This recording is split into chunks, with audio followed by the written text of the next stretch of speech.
Hello everyone, good evening. Good evening, sorry about that. Everything was being set up this side mysteriously behind the scenes, making sure I'm logged into everything I need to be logged into, getting the stream ready. How's everyone doing? Good evening, everyone. I think we've got Bose in chat, or at least Bose was around earlier. Hello, sorry if I missed you.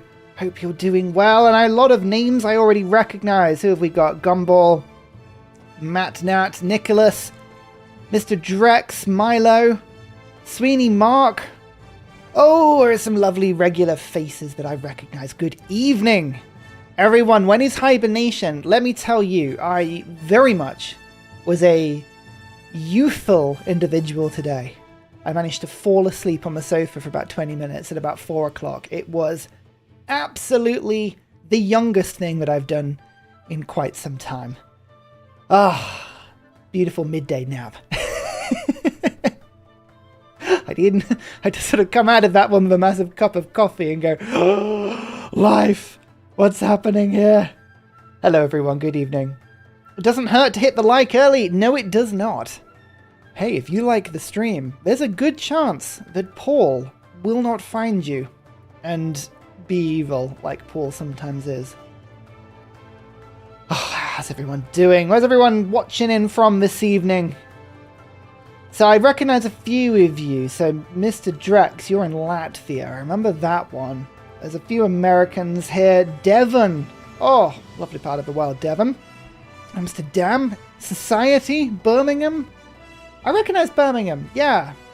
David, ignore any jokes that you may see on this channel that disparage in any way Birmingham. I would never make such a joke. I am, of course, fully appreciative and in love with the Midlands. It's lovely. Belfast. Aberdeenshire.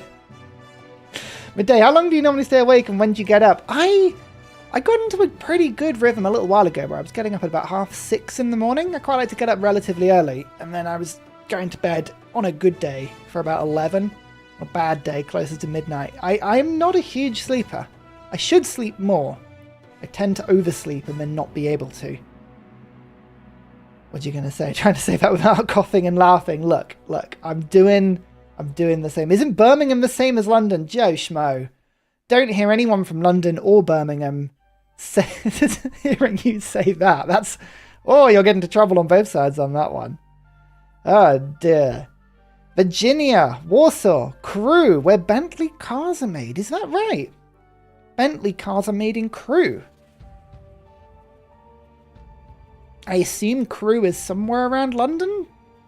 Actually, hang on. Crewe is on one of the rail lines that I've used before. Is it on the Glasgow line from London? Might be, you know. I recognise Crewe, but I can't tell you from where. Crewe is one of those places in the UK that just exists. No one's quite sure if it does exist, why it exists, or how it exists, but it does.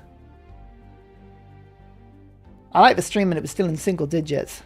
Look at that, Sweeney Mark. Hello. You're just on it as ever. Houston, Texas. Isn't Birmingham the same as... I know. Isn't Ireland the same as England? You know what? England is like Ireland, but with a few more potatoes. Ho, ho, ho. Ireland's a lovely place. I like Ireland a lot. It's very, very nice. Very beautiful. Idaho, New Jersey. Crewe is north of Birmingham. Okay. There's a train station and nothing else. That seems to be it's a bit like Slough. Slough is a little bit like a train station and a running joke about how wonderful the place is. I've heard Liverpool is the best place in England. Sure. What do the Welsh think about all of this? The Welsh are just wonderful people, and we should respect them from a distance. It's all good. Belfast sucks, but at least I have the Spear of Fionn. Hey, that's pretty cool. That's pretty cool. First time stream, huzzah! Cheers from Kansas. Hi, Tyler. How you doing? Kansas. Now that just sounds like an exotic place. For someone who's only ever been to the US once, Kansas has always been a place of tornadoes. Possibly the Wizard of Oz. That's the only reference I really have to Kansas. I don't really know a lot about the US, to be honest with you. Apart from it's wild, Baltimore was wonderful and crazy and humid and hot and horrible all at the same time. Just, it's a lot. America just seems like a lot. That's a good way of describing it. Texas. I love how some Americans say state, some say city-state, and some say US. I know. I think the US is an arbitrary place. Ursa, I didn't expect to see you on this channel. I know. I've hijacked the Ursa Ryan channel tonight. Here I am, hijacking. You'll never know. Ursa Bear will never know. Right. Ladies and gentlemen, you wonderful, wonderful people. Have you heard the news? The wonderful news. The thing that I've been fundraising for. It's here. The Civ GIve. Civ GIve 2024. As it is every single year in December. It is happening on the 1st of December this year, and I'm very grateful to be part of it. It is a 10-player multiplayer match with a set of point-scoring rules that blends the fine line between hardcore multiplayer and more of a quest point-scoring exercise. Somewhere between the two, but it will require us to play well. It'll require us to play at peak Ursa levels, which of course I always play at. If you watch the last Civ GIve, where I did really well until about an hour before the end of the stream and I got rolled over by TGM. But apart from that, I did great. So we've been playing, we've been sort of fiddling with things secretly in the background, and it has been announced not only that I am part of the Civ GIve, but it's also been announced what we're going to be playing this year, including the Civ I'm going to be playing. So we're going to be talking a little bit like that. We're going to talk about who the other people are playing, talk about the map, talk about the starts, and we're going to theorycraft together this evening. We're going to start to plan, start to concoct some wonderful strategies, diabolical messes that we can inflict upon other people. That is our plan. Is it okay if I call you Professor Ursa? You can call me Professor Ursa if you want. I am not qualified. I would love to be a professor. I would love to be given an honorary professorship from some UK university for services and knowledge relating to crisps and Civ 6. That would be absolutely wonderful. Is TGM taking part this year? Unfortunately, I don't think TGM is taking part this year, but we've still got a pretty stellar lineup, so I'm very excited. Drive through Kansas to get to Denver. I thought it was a simulation for 1,000 miles. The scenery never changes. The USA is huge. I don't think people really understand how big America is. I don't think Americans really understand how big America is. Ginormous. Bose is back. Hello. How you doing that? Your opponents will be in Spain without the S. We will bring the pain in Spain. Hopefully. Fingers crossed. We'll see. See what I can do. You won the bit that counted last year. Amount raised. We raised so much money last year. It was absolutely wild how much money we raised last year. Really, really cool. I was very, very, very grateful for that. Yeah, just crazy how much money we made. I think we got just over $10,000 for charity, which is pretty wild. And we've already got off to a bit of a killer start. Let me show you the game screen. Here we go. Right, so you can see down at the bottom, we've got the lovely rolling bar for the Civ GIve. I realize my picture is temporarily over the top of some of the information. Let me just push myself over here for now. Pull myself back in a second. But this is a little bit about what's going on this year. The Civ GIve, big multiplayer event. There are 10 of us playing. And it's going to look a little something like this. I got my first draft pick. Everyone was scattered around a True Start location Earth map. A huge True Start location Earth map. It is the one that comes in base Civ. It's the one you all know, love, and tear your hair out with all at the same time. For all of its foibles. This is the map we're playing. And we were all scattered to the wind. There were multiple draft locations that we could opt for. For instance, one person got drawn in Europe, one got drawn in North America, one Central America, one Southern America, 2 in Africa, 1 in the Middle East, 2 in Asia, and 1 in Oceania, I think is how it was split, which should, if I've done my maths, put you to about 10 places or so. And we all got to pick who we wanted to play in which area and give them a sort of drafting. And I thought, you know what? Wouldn't it be funny to play in arguably the worst part of any TSL map, because it's what we do. It's what the Ursa Ryan channel does, right? We make terrible European decisions on a ridiculously cramped area of the map. So that's what I plonked for. And I went for Spain, which we've been practicing a little bit on the channel recently. You may have noticed. I'd hoped that Spain would come up. I didn't know at that point, but I'm glad we did practice because I've got a little bit under my... which we've been practicing. Under my belt. What's the phrase I'm looking for? Under my belt. That's what I'm looking for. Iberia is tiny. Iberia is absolutely tiny in this map. And depending on the city-states that get plonked into the map, it could be even smaller. So there's a very, very good chance that we are going to be in a whole load of trouble. An absolutely whole load of trouble. One city challenge, Spain. Could you imagine? Now you see, maybe it's not too late. I'll get them to all change the graphics, and I'll go for Portugal. Then we could do a true one city challenge. I was thinking about electing for Portugal over Spain, by the way. And the reason I went for Spain is I really love them. I think Spain is a fantastic civ. They synergize so well with my playstyle because it's religion, combat, wide expansion, trade routes, everything that I like in a civ, just in one civ. However, the map is not friendly to them, so we've got to think about how we are going to play this, because yes, Sweeney Mark, you may have picked on this one, right? Spain is a great civ, but choosing the Pain TSL start is convincing me Ursa is a masochist. Yep.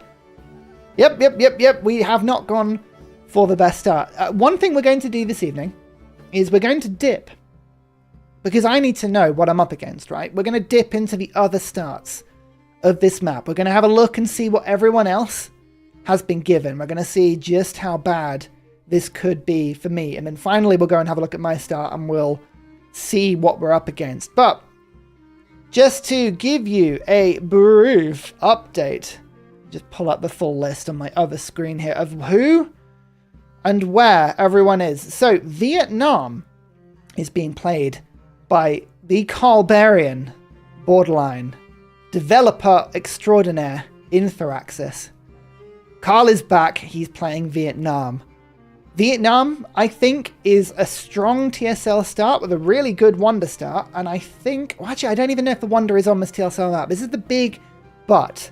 This is the big but and kind of part of today's exercise, right? This is part of today's exercise. I'm not exactly sure of which wonders and which things are in this map compared to other TSL maps we play. We play a lot of Yet Not Another Map Pack. We play a lot of SAFs maps. All of those are slightly different and more extreme versions of the TSL maps. This is kind of what we're looking at, right? We want to see kind of what we're up against on these sort of starts. TSL Portugal is like my comfort game. I know TSL Portugal. We've played it on the channel a few times. It is really, really cool. It is wonderful. Don't get named. What do you mean, Mr. Drax? Is that cheating? I'm not sure what you mean. Oh, do you mean like looking at other people's starts? Is that cheating? No. This is a public map, you know? This map's been in the game for ages. It's interesting just to see what other people are gonna see. But there are some variables in the map re-rolling, right? We're going to talk about this a little bit. Resources, luxuries, bonus resources, that sort of thing is going to be incredibly variable. So we don't know what's going to spawn.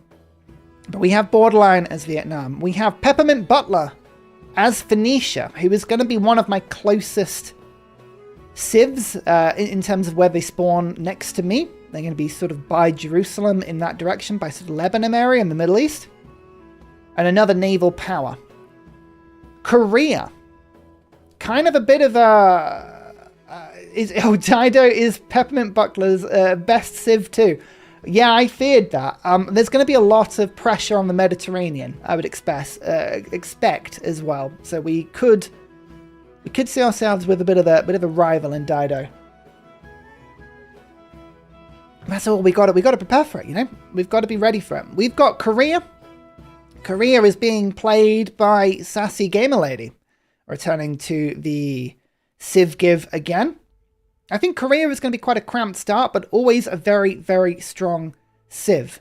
Very scientific Civ, very defensive, very good to play in a multiplayer game. One of the ones possibly to worry about, Van Bradley playing Brazil. Brazil on online speed with the Brazil TSL start was flagged quite early as being possibly the best TSL start on this map. Quite possibly. We shall see if that proves to be true, but I think the combination of Street Carnival, the TSL Brazil start, and the Carnival projects that come with it could end up being quite a scary combination. We shall see. But we'll have a look at that one. We've got Lumbago as Gran Colombia, hopefully keeping Van Bradley in check. That would be useful if Simon Bolivar was, starts at the top of South America. Intruding into Brazilian territory a little bit could be interesting. Someone sniped Sacred Path just out of spite. Yeah, if Pedro gets Sacred Path, we'll talk about this in a little bit. Yeah, it can be absolutely ridiculous. Do I have AI mods on for this test? No, we're not going to be playing too much today. We're going to be looking at the stats. We're going to be theory crafting a little bit. I've just got it on prints at the moment. We're not too worried about playing this game out in terms of like a huge amount today. We're more kind of just coming up with, what would you call it? Yeah, theory crafting. What are the things I've got to practice? What are the things I've got to take away? What are the possible strategies? What are the things I can feed you to tell other people that I'm going to do in order to confuse them? This is all of the stuff we're thinking. What are the double bluffs we can play? I know Brazil TSL start is going to be pretty nuts. We have Riddick Acidic as the Zulu. Now, I love Zulu. Zulu are one of my favorite civs to play. I think they tend to work better on single player, but a well-versed Zulu player with very powerful cores and armies could cause a lot of chaos, especially in Africa. So we will see whether Riddick can take what is, I think, quite a tricky TSL start and then turning it into something. Could be interesting. This is going to be the big wild card of the Civ GIve this year, I think, is raising Zozo. One of the Civ shows, what would you call it? Broadcasters, hosts, partners, playing Kupe, playing Maori. This could go in any sort of direction, right? We'll have a look at the start in a bit. I think Maori on this TSL map starts quite near to New Zealand. But who knows?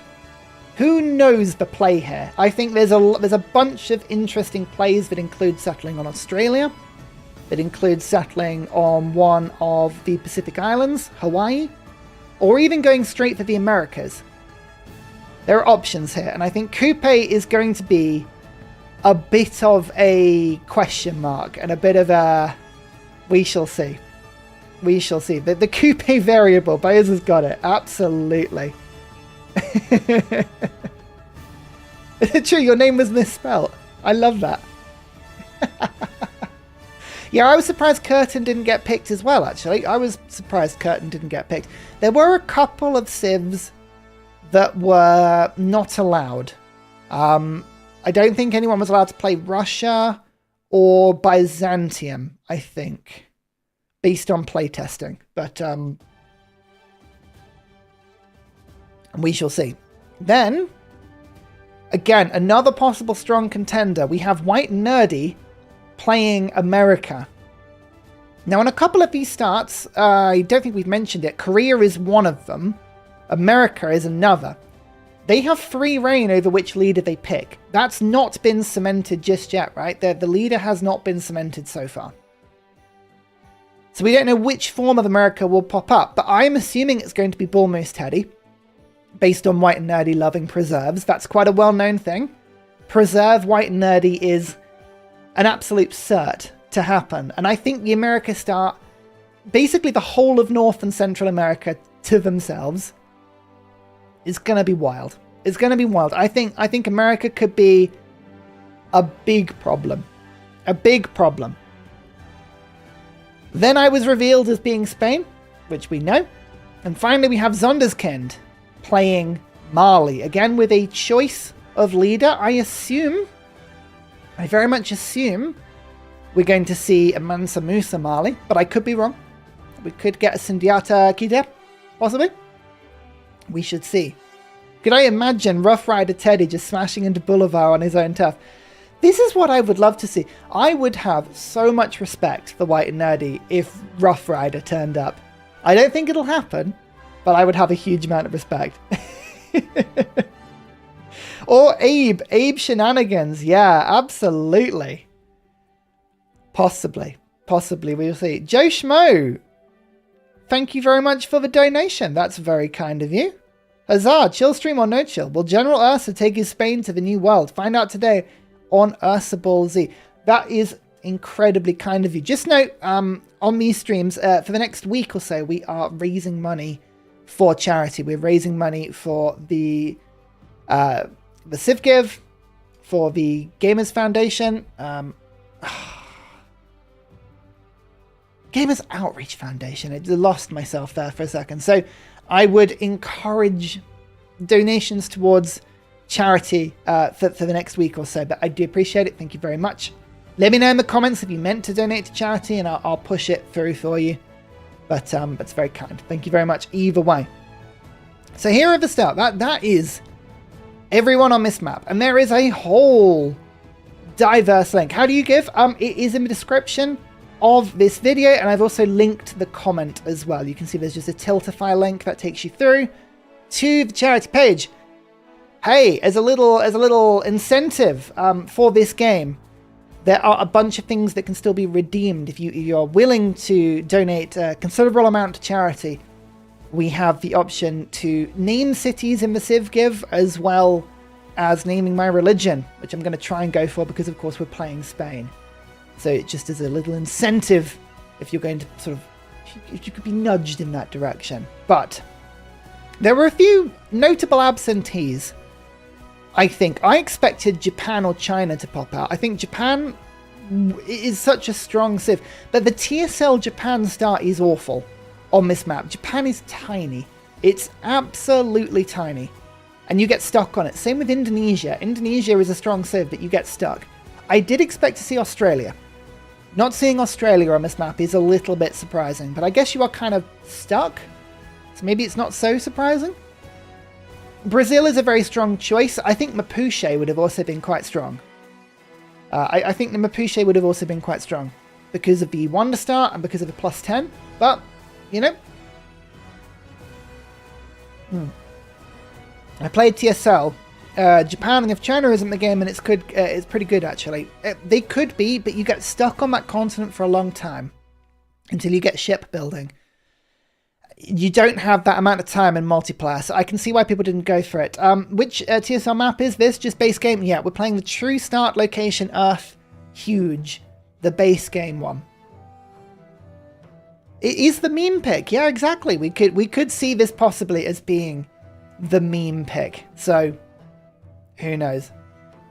Also, Japan and Korea and Vietnam on TSL is like 2 cities max each. Yeah, and there was a chance because there were 2 Asia picks. This is the thing. There were a lot of good Asian civs. There could possibly have been quite a few people in the middle together. Kema was another one I could have expected to see. Very strong multiplayer civ. Not in this game. So, yeah, we shall see. Best thing for Japan to grow fast enough to take Korea on loyalty alone. Yeah, possibly, but winning on loyalty on a multiplayer match is quite difficult because players are pretty good at stopping loyalty. If you know what to do, you're not going to lose your city to loyalty. Just saying. Are you going to abuse having Europe for yourself? That's the aim. We shall see. We'll have to have a look at the start, won't we? Let's start having a look at some of these starts. I think it would be interesting. Let's start with Vietnam. Let's start with Vietnam because I think... Oh, yep, thank you. Thank you for telling me it's invalid. Let's start with Vietnam.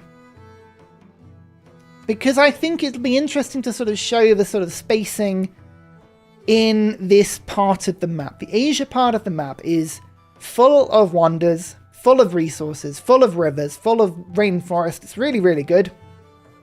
But it's also incredibly cramped.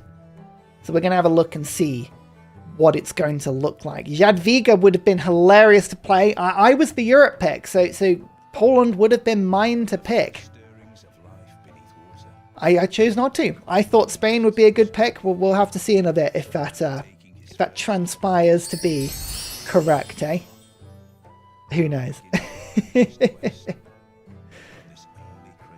can spam 3 units by swapping power type and get infinite 3 late game army. Is this with Lincoln? Yeah. Lincoln can absolutely be very broken. Very broken. Now remember, there are a few variable things.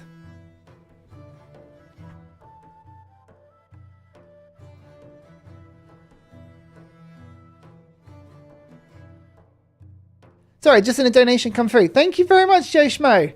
That's incredibly kind of you. Thank you. For the kids, $10. Really appreciate it. Thank you very much. Sorry, I was Sleepy waving in my ear being like, have you seen it? And I'm like, oh yeah, no, I can see it. Thank you. Yeah, so ignore a few things, right? The placement of luxuries, such as tea, bonus resources, stuff like that, that is going to be very variable.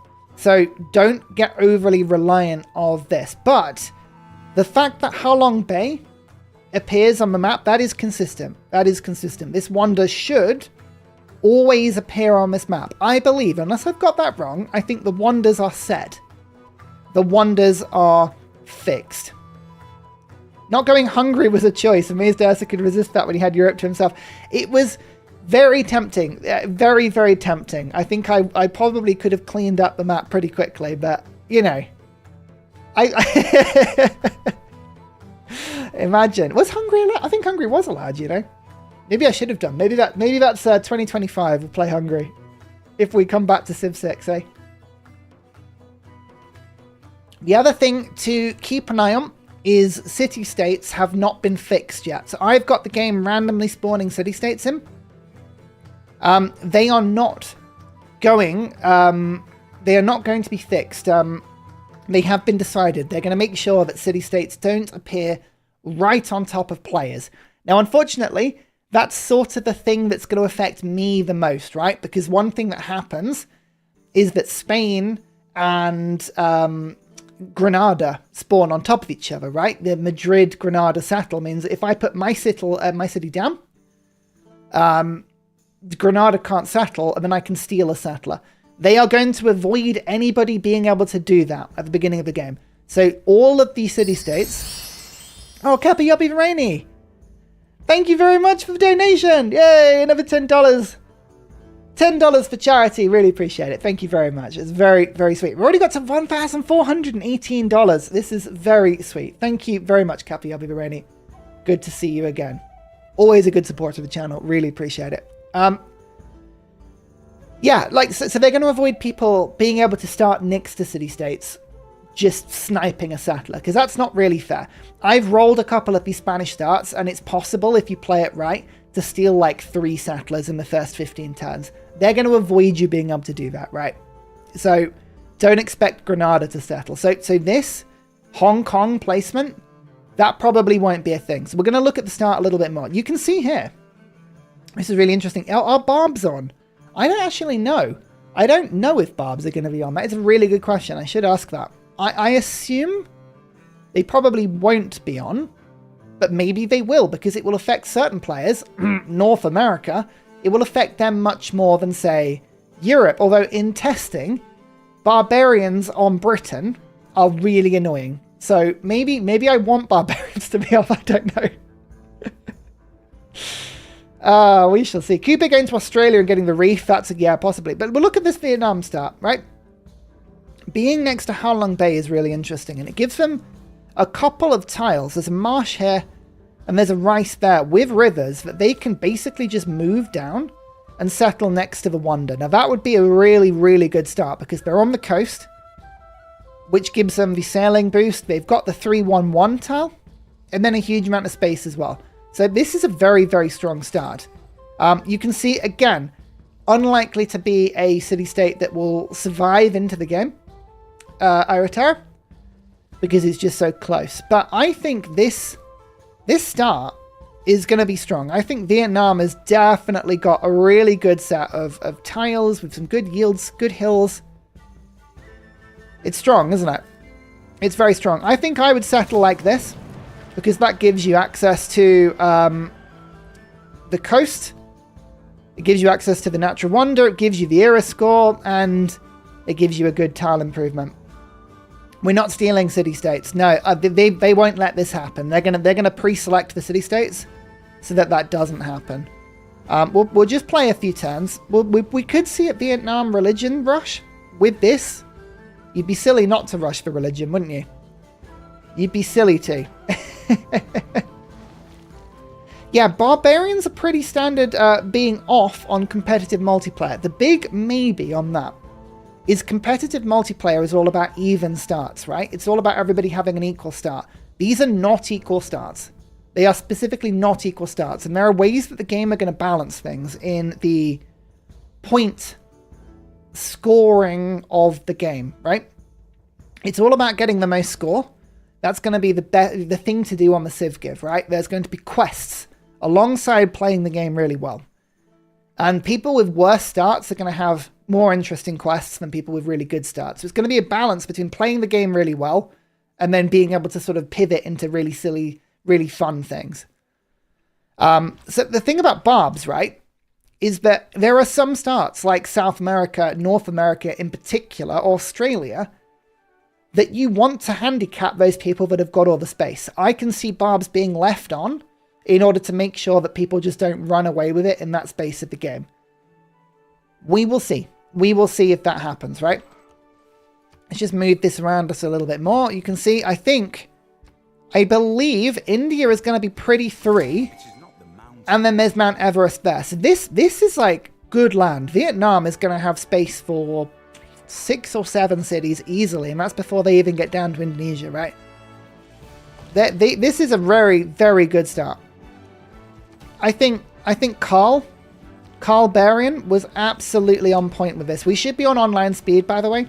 I forgot to put it on online speed. I'll pop that on before next time. We're just going to explore around the map a little bit more just to see. We're not going to play too much longer on this particular start. Up here into China, I'm pretty sure China also has some really, really good tiles. This is all really good land as well. Dido is over in this direction. But, again, big land. So this is India, sorry. This is India. If you go northwest of your capital, there are 2 more wonders. Yeah, I mean, this whole area of the map is, it's going to be basically instant golden age. Instant golden age. And I just got the relic there, you know, so, I mean, it could get even worse. It could get even worse. I think Vietnam has one of the strongest starts. It's going to be really good. Oh! I just saw another donation come in. I apologize. What's the name of this one? This is... let me just refresh this quickly. The People's Nationalized Lunch Meat. It's the ever long joke of random meats from random places. Thank you very much. $25 to charity. Woo! Very, very sweet of you. Thank you very much. All going towards a good cause. Oh, lovely. Very, very good. Really appreciate it. Thank you very much. Yeah, this is India. I thought this was, but I've got my geography totally wrong. Totally wrong. Yeah, this is the thing. Maybe Carl will be so focused on Civ 7 he won't know how to play Civ 6 anymore. That's what we're hoping. That's some of the weirdest channel followers' screen names. I know. I know. Really, really good, right? Really, really good. What do you reckon? If we were going to rate this start out of 10, if we were going to rate this start out of 10, what do we think this start is? I'm gonna keep a little Word document going and just keep track of this. Vietnam. What do we reckon this is out of 10? 20, 12. These are not figures out of 10. 8? I was thinking 8 as well. You don't want to go straight for 10. You don't want to go straight for 10, but it is a very, very strong start. 8.5, 8.75, 9. Good. Just generally good. Yeah. I'm going to give it an 8. I think it's 8. We'll come back to this. We'll come back to this. Right. We're just going to load up the main menu again quickly. We'll go in and have another look. If you get candy, broken. Yeah. Vietnam candy start. That is the thing, isn't it? That's a possibility. You can't rule it out. You can't rule it out.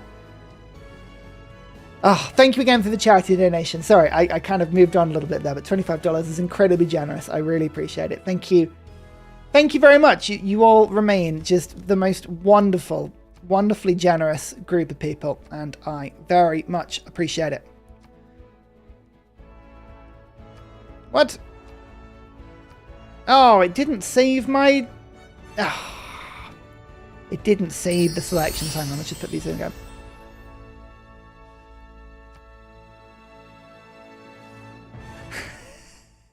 Jimmy Dean breakfast sausages.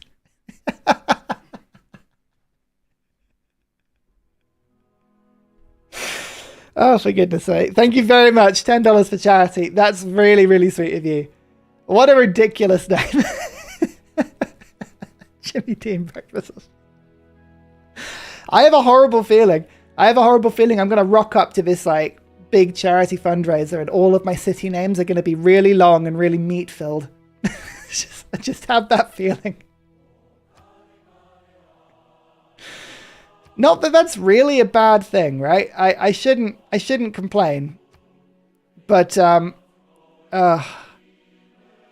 ridiculous. I absolutely love it. This is where I have to remember who is everyone? Who are people playing again? Jimmy Dean breakfast. Kupe was there. We had a Bullmoose, didn't we? Bullmoose. Then we had Gran Colombia, Simon.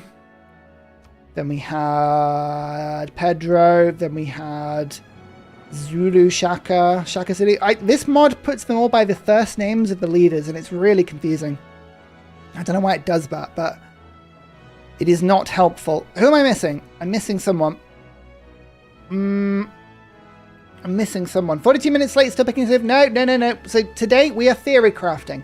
If you're just joining the stream a little bit late, we are theory crafting by looking at the setup of everyone playing in the Civ GIve. We're going to have a look at some of the starts. We're going to have a look at my start. We're going to have a little bit. Yeah, I know. I thought I had saved the load configuration.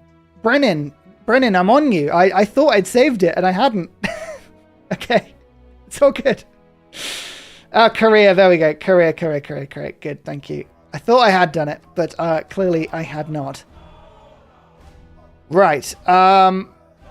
Save configuration. Look, you can see me doing this, right? It's done. It's saved. This is done. It's in place. Online speed. Was that the only thing I forgot to do last time? I think it is. Let's have a look at Dido. I think Dido is going to be another... It doesn't save the civs. Well, we're going to have to be reselecting this a few times. I mean, I guess we don't need to put every civ in. It was more just like if I didn't trip over everyone at the beginning. But, you know, well, all right, we'll do that. Let's have a look at Dido.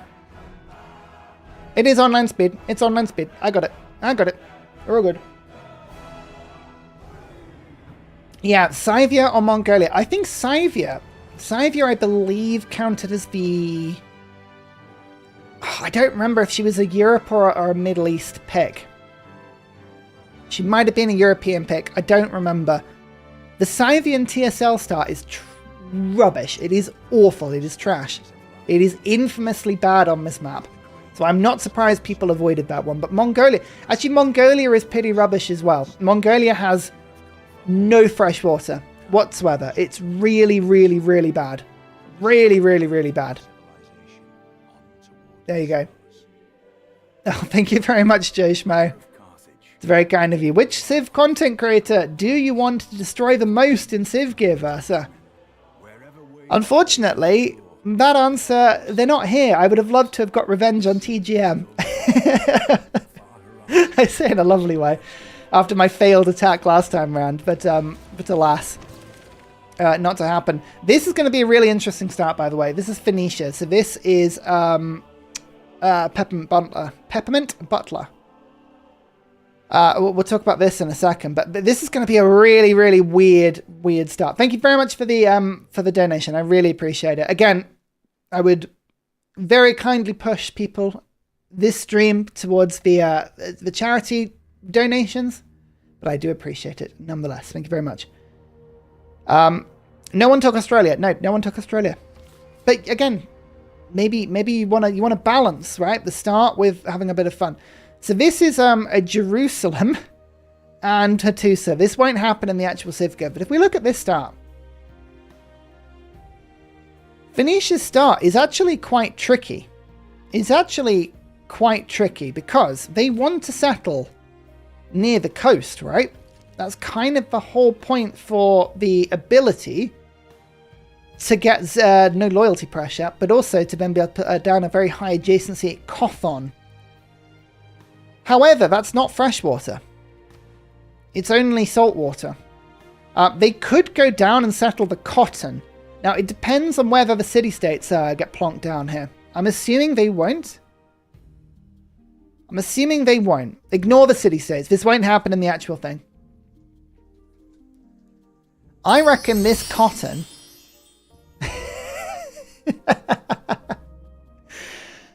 Milo's Danish cheese and pork sausage lunch. What is this?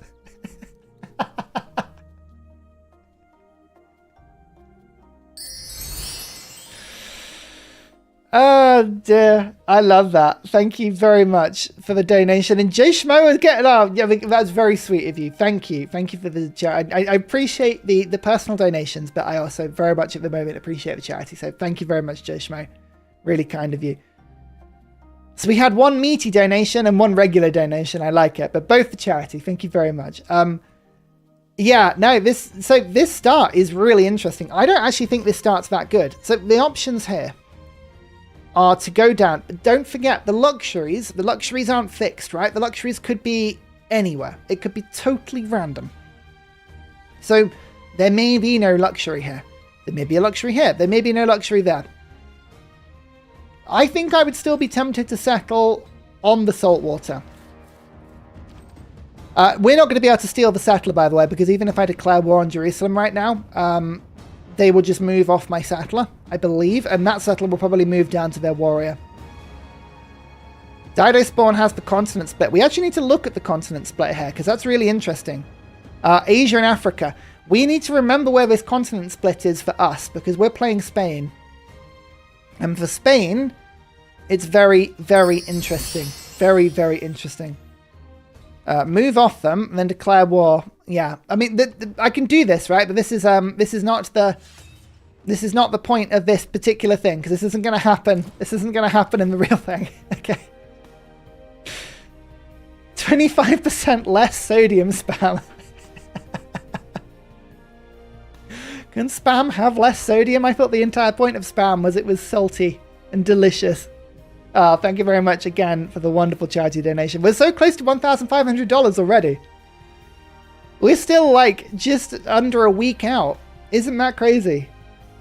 Isn't that absolutely crazy? I'm going to just settle here for a second, just because I reckon this is where the settling will be. That would be my estimation. But we'll just have a quick peek around this bit of the map first, just to see what it's like, because Phoenicia could, in theory, move down the Nile. The Nile would be a really interesting settle if they were to get the Reeds and Marshes pantheon. Reeds and Marshes, it would be interesting. Equally, they could go into Mesopotamia, where there's a little bit more land. Possibly city-states. But there is a little bit more land in this direction. Or they could go into Turkey. That's one option. But Saudi Arabia is awful. Saudi Arabia is absolutely awful. I think there's going to be a huge amount of pressure on the Mediterranean. I think Phoenicia is going to settle up the Mediterranean and very quickly become a problem with me. The Spanish Phoenician rivalry is going to be pretty brutal, I think. It's going to be pretty harsh. So we've got to keep an eye on that. But the Kothon could come out in this direction. This would give Phoenicia access to the Indian Ocean. Or if they were to settle down there, they could of course make the Suez. Maybe the Suez. Maybe the Suez would be the play here. I'm not sure, but you have to move quite far down into Africa to get decent land. Like, I am tempted to say that of all of the starts, this is the thing. No, this is going to be the main event. We're playing on the TSL map on the event. It's really exciting. We're gonna play an actual TSL map. So this is why the Civ choice was really interesting, because you're not just picking the Civ, you're picking the start as well. So there's a bit of good land up here, but this would be an interesting settle. And then HUZZAH might spawn up here as well. Suez Etmananki Rush. Yeah, that would be really good as well. Absolutely. Natural Wonder on the west of the Nile. Yep, good spot. What do we reckon about this start? Muscat could help, but I mean, what do we think? If we're going to rate this 1 out of 10, ladies and gentlemen. 80 lean. Thank you very much. $25 to Gamers Outreach, and we've reached $1,500. Woo! That's an amazing result. Thank you very much. Very, very kind. Really appreciate it. Very, very lovely. Oh, you're all incredibly generous. Very, very kind. Thank you, AT-Lean. Really, really appreciate it. Yeah, give me a rating out of 10 for this start. So we've got lots of 4s, 5s, 3s, 7s. The pros? Access to multiple bodies of water. Couple of decent city-states. A lot of very Pantheon-dependent abilities and starts. I think Etmananki would be a really, really good rush. Really good rush. Cons? Yields of the tiles is quite limited. If you don't get your Pantheon, you're going to miss out. Reeds and Marshes is the sort of Pantheon I might rush. And I'm likely to get more faith quicker than Phoenicia.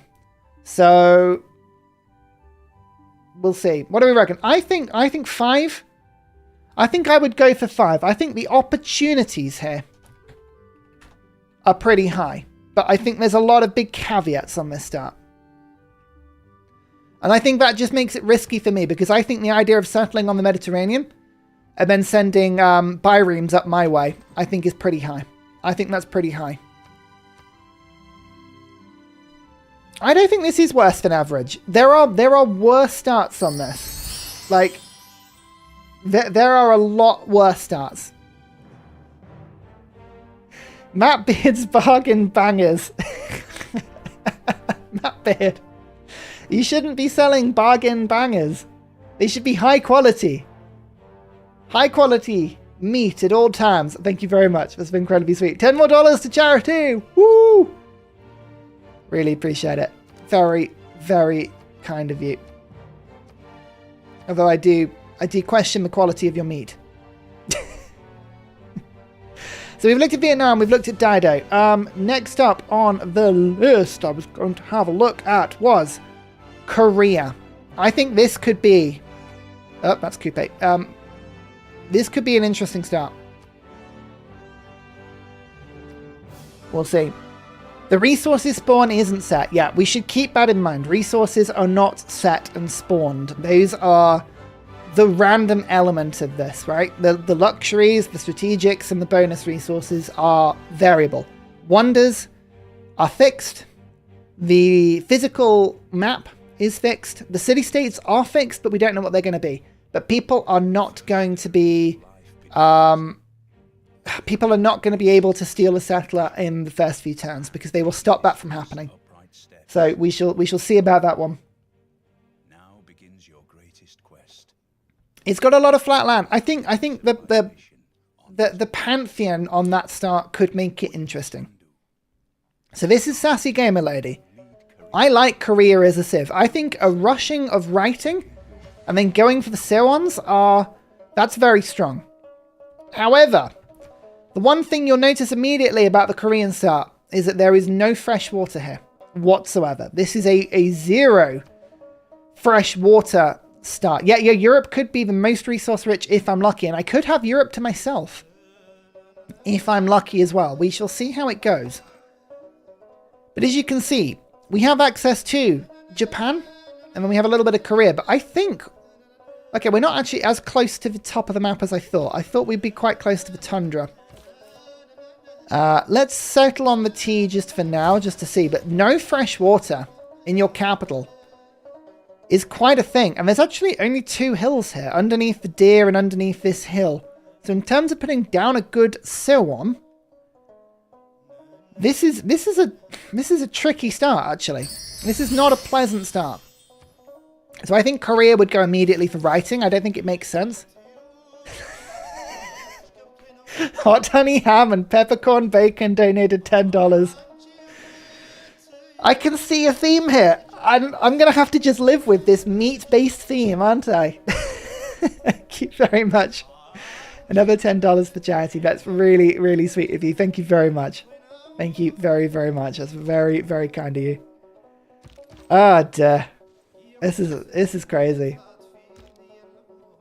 Do we know who the others have chosen? Because Korea versus any China is going to be a bad time. Yep, we have the full list. It has all been announced.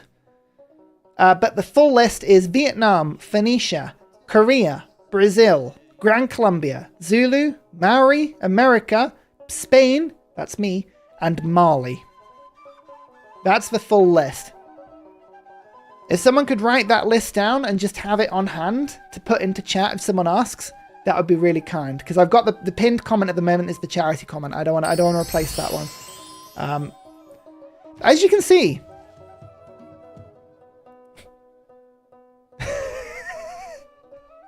Nicholas, the Major Fifth Tenderloin God.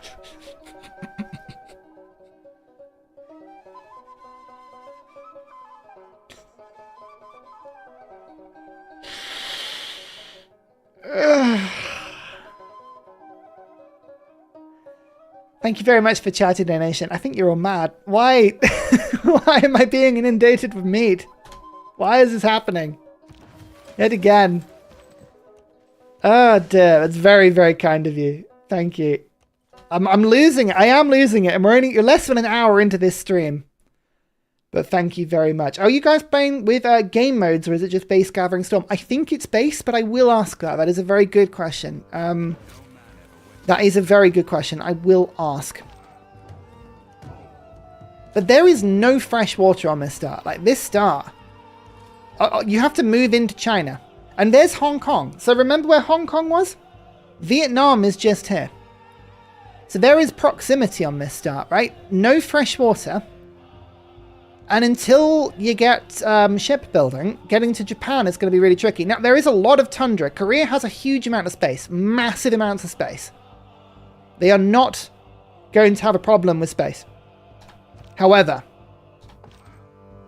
I mean, yeah, this is a tough start. I think this is a very, very tough start.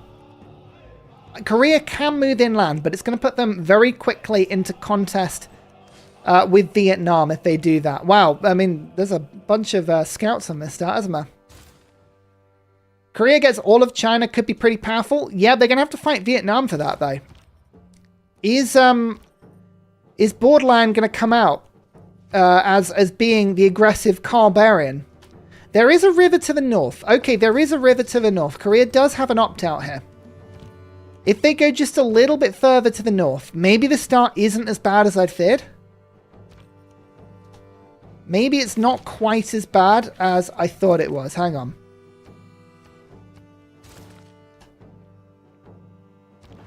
Goody Hut, yeah. I look. Right now, we're not so worried about Goody Huts, right? I'm not actually playing the game. We're just having a sneaky peek around, just seeing. But I mean, yeah, this is a salvation. This is a saving factor, I think, on this start. Yeah, Sassy Gamer Lady could be very aggressive. She could try and take on Carl. But who is Carl playing? Vietnam. What is Vietnam famous for? Defense. It is going to be an incredibly difficult war because Vietnam is literally down here And some of Vietnam's most obvious second settlers are up here. So this river is going to be highly contentious. This one I think she's going to have more luck with, right? Why am I getting all the relics now? What is the relic star?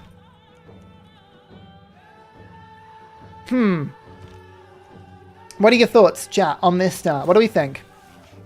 What do we think about this star? This is... I think it gets actually better. There's a bit of Russia over to the left that might solve a little bit of this, but... 2.5, 4, 2.3. I guess the question is, do we think it's better or worse than Phoenicia's start? Do we think it's better or worse than Phoenicia's start? That's the question. I think it is probably worse, isn't it? I think this is again, I mean, maybe you could... How many turns would it take? 1, 2, 3, 4... It would be a turn 6 settle. But Korea could settle on the river up here. In theory. Or 1, 2, 3, 4, 5, 6 over here. I think it's slightly worse. I think this river does save it. The amount of space up here is quite big. And when you look at how many hills there are more hills than you think. So the Sare ones could be good, but I think it's not ideal. This could be luxury dependent, this start. I think it is a bit worse. So I think we're going to rate... So we rated Dido 5. I'm going to say Korea has a 4. I think Korea has a 4. Yeah. Hang on. Why am I not doing this on something that you can all see? Hang on. Got it. Let's put this on a notepad so that you can see it.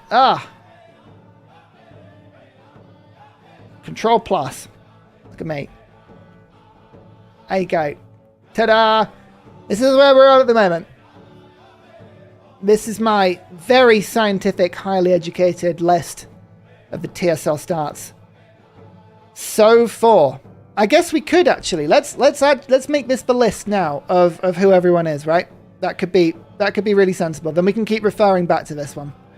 That's actually very clever.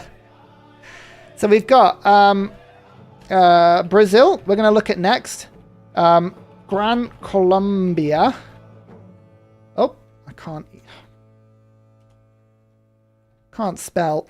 That's my problem. Can't type. Can't spell. We've got Zulu. We've got Maori. Maori I can never spell. USA. Then we're now down to Spain and Mali. And we've got Carl. We've got Peppermint Butler. Sassy.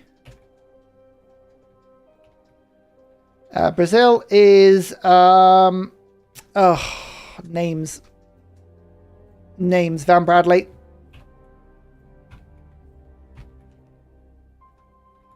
Got there you go. I think that's how you spell it. It's not entirely sure. Have I got mail? Did I miss a donation? No. Sorry, I thought when you say I've got mail, I was like, I missed a donation. No. We're good. Zulu is Riddick. We got Raging Zozo as Mary. White and Nerdy as USA. Me! I'm Spain. And we've got Zond as Mali. Alright. Let's load up Brazil, I think. Let's have a look. USA. Oh, I think that's summoned bows. How can we summon bows just from the nether? Why do we just shout? Why do we just shout USA repeatedly?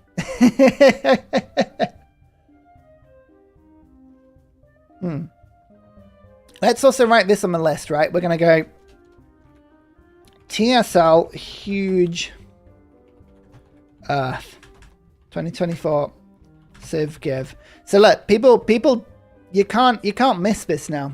It's here. It's forever here. Not load game. No.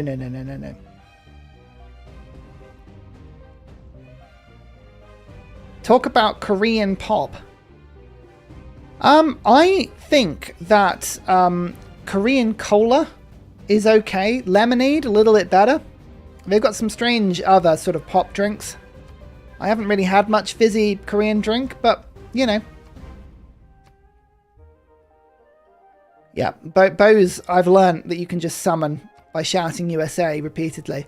Also, just by slandering California. If I just come out with some outrageous claims, like California is just one massive fault line because everyone that lives there is at fault of existing, that'll summon him.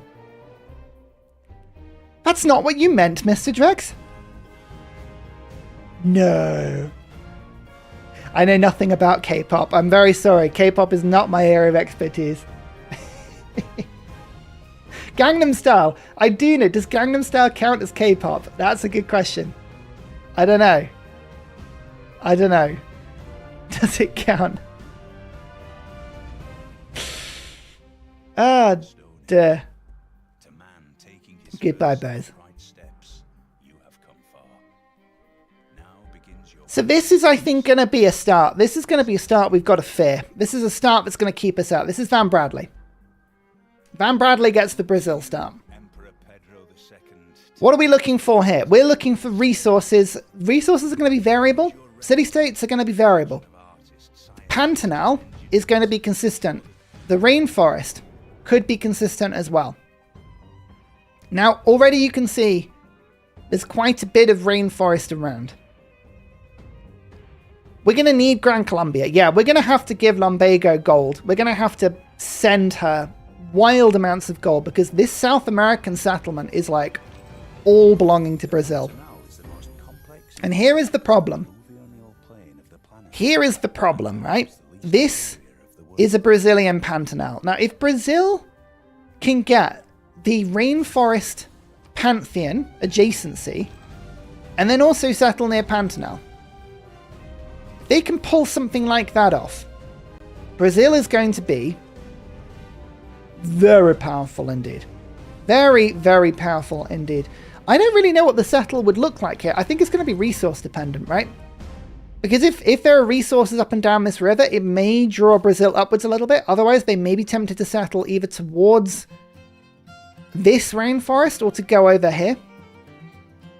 There is a 2-2-3 tile over in that direction, which is tempting to go and settle.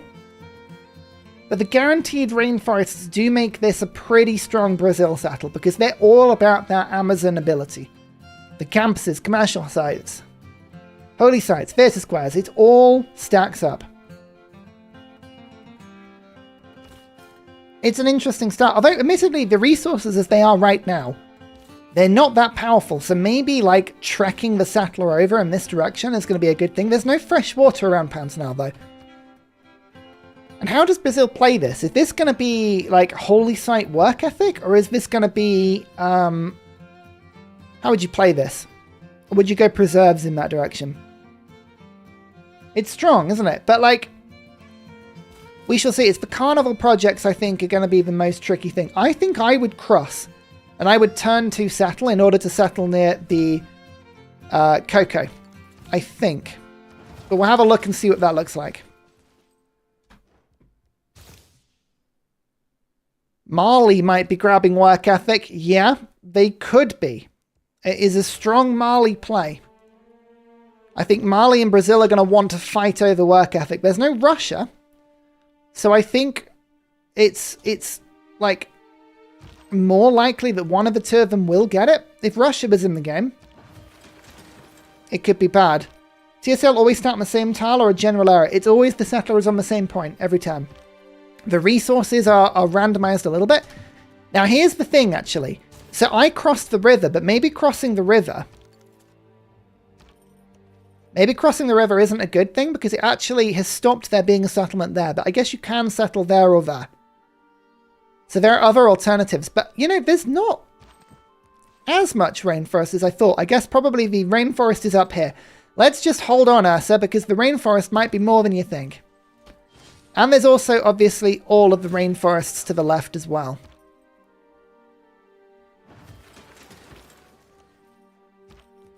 Perhaps there's more than I think.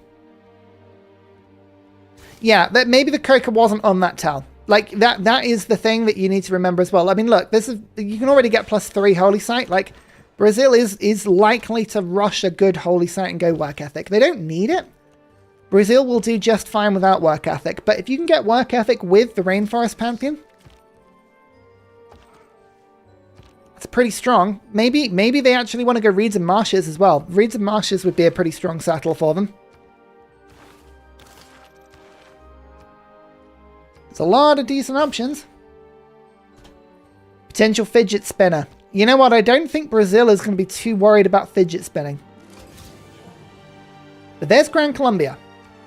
So again, they're not a million miles away from each other. And which direction is Gran Colombia going to want to settle in? We'll have a look at their start in a little bit, right? We're going to have a look at the start in a little bit. But they're going to want to go not up towards Panama very quickly. They're going to want to come down to the rainforest here because these yields are pretty crazy. So Brazil is going to be quite competitive. However, all of this land is up for grabs. All of the Incan lands are up for grabs. Chile, Argentina, this is all up for grabs. So Brazil has space. Brazil has a lot of space. It's strong. Fires are going to be insane. If a rainforest fire was to start on this map, I don't think that's ever going out. And that's going to either be really, really good for Brazil or really, really bad for Brazil. It depends on the player. It is a flexible start. Yeah, you're right. With a lot of era score as well, because all you need to do is go and settle. And there is freshwater over here, right? You could settle like on this tile. Or this tile. To work Pantanal. There's a river below as well. So there are options.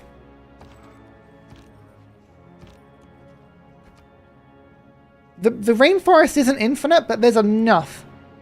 Soothsayer. Yeah, maybe we should let's say no to apocalypse mode, eh? So here's the question. What do we think? Where does this rate on the scale of starts? We saw Vietnam. Vietnam, I think, is a pretty good start. Vietnam is a very good start. Do we think this is better or worse than Vietnam? That is going to be the big question here.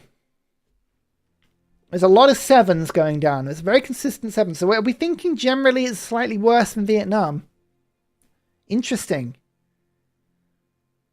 It depends a lot on what Gran Colombia does, right? Just in the way that I think Vietnam's start maybe depends a little bit on what Korea does. But I think it's slightly worse as well. I'm tempted to agree this is a 7, but I don't think I'd go as far down as 7. I still think this is probably a 7.5. I'm going to give it an Ursa 7.5.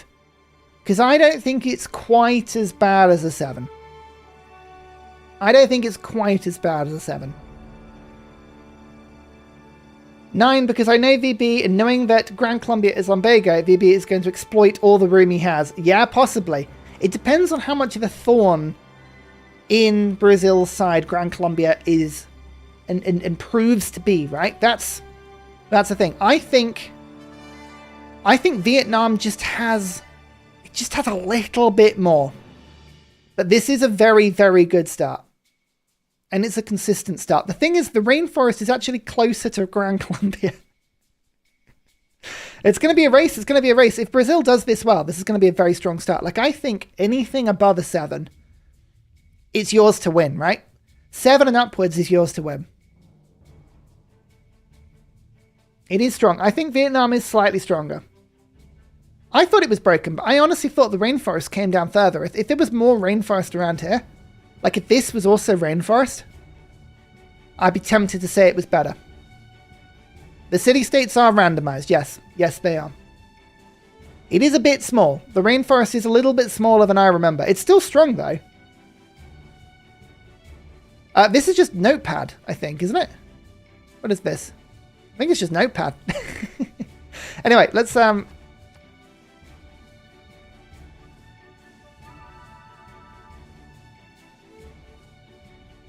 Right, as we load up the next game, let's get in. Now a quick guest onto the channel today. We're going to have a quick guest on stream. One of the wonderful members. One of the wonderful members of the Civ GIve. Putting it on. The wonderful Roman Holiday. Let me just get you on because there's a little bit of an announcement, I believe. But let's see if Roman Holiday is free. We'll get them on stream. Hello. Hello. How are you doing? That's quite funny. I'm watching the stream and I just hear like, I'm going to call Roman Holiday and then I just see the call. I know. I caught you unexpectedly. How are you doing? Yeah. I'm very good, thanks. Good. I'm just sad that we're not in one of the voice channels, but because I've recently discovered that with Nitro, if you get a free trial of it, you can like really up the quality. So it actually does make a noticeable difference. Like it goes from like 64 kilobits to like 256. So that Among Us game yesterday, you really hear, like White Nutty's voice in full quality. That's what you want to hear, to be fair. Yeah, fair enough. No, we'll have to do this next time in one of those channels. So, you've got a little something you wanted to say.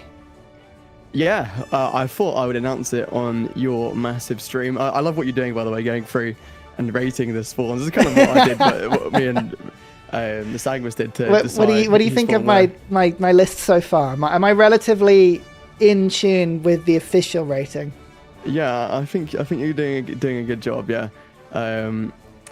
It's actually very useful because I'm literally, once you're finished, I'll probably just take a screenshot of it and just you have your list and just to make and use it just to reference for when I'm doing the city states, just to make sure that they're 100% Spain is correct. terrible. The Spanish start is awful and it needs a huge buff. That's what I think. And chat, you agree with me entirely, right? The Spanish start is by far the worst out of all of them.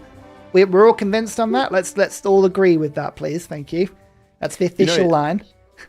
Do you want to know something interesting? You actually originally, it was a long process doing the draft to make sure it was all kind of as balanced as possible. I say balanced as not balanced at all, but as balanced as possible. Balanced as only a TSL map can be. Yeah, I think the other day the Stangmas was saying like everyone's spawn is balanced. I was like, oh, I don't know about that. As much as we can. But yeah, when we go through that, originally you were going to be, I might as well say this now because it's interesting. You were going to be Portugal, but I can tell you, so the reason you're playing Spain is because we have some especially interesting historical objectives for you. Yeah, I did mention Portugal. Yes, it's true, but yes, Spain. Yeah, absolutely. Yeah, I'm not going to say anymore. No. I don't know what my historical objectives are.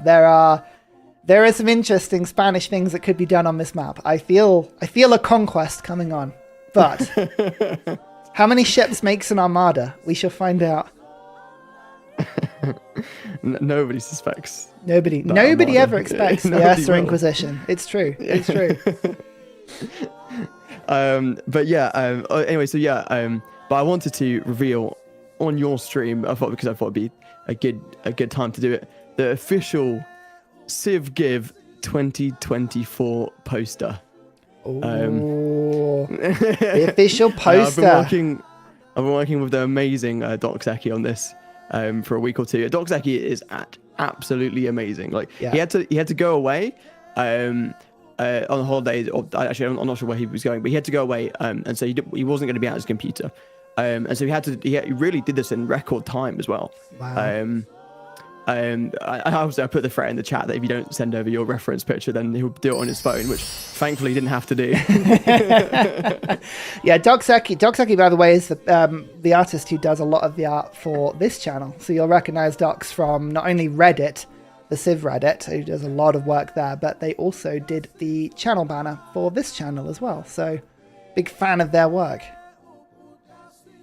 Yeah, they're like, amazing to work with as well. They're just full of ideas and just and they even you'll see it in a minute, but Sassy sent over her picture of her wearing a Santa hat with a corgi wearing a Santa hat, and she was like, bonus points if you can get the corgi in the picture. And I can tell you the corgi may or may not be in the picture. Yeah. Well, can we have a look? Yeah. I'm just copying a message I had already prepared to write in the Civ GIve chat. Perfect. Perfect. Yeah, no, you're right. right. Sorry, Joshua. You're absolutely right. They didn't allow me to do the artwork. I think I would have been the artist to go for. I hadn't thought of that. Oh, maybe next year, I say. I know. I think that I would have absolutely been the one, but never mind. All right, there's a message. I've added everyone. There's no pressure now. All right, and now I'm putting a link to Doc's Reddit because he has to be credited for his amazing work. Okay. Let me just follow this through. And now finally, I will be putting in the main poster. All right. I can't wait. I'm excited. It's loading. It's loading. It's a big file. There it is. Oh my word. It's amazing. Right, hang on. Let me just copy the image. I'm just gonna copy it and plonk it somewhere that I can bring it onto stream. Hang on. I also animated it as well for the below animation as well. Here we go. Let me put it onto stream. Look at that. Look at that.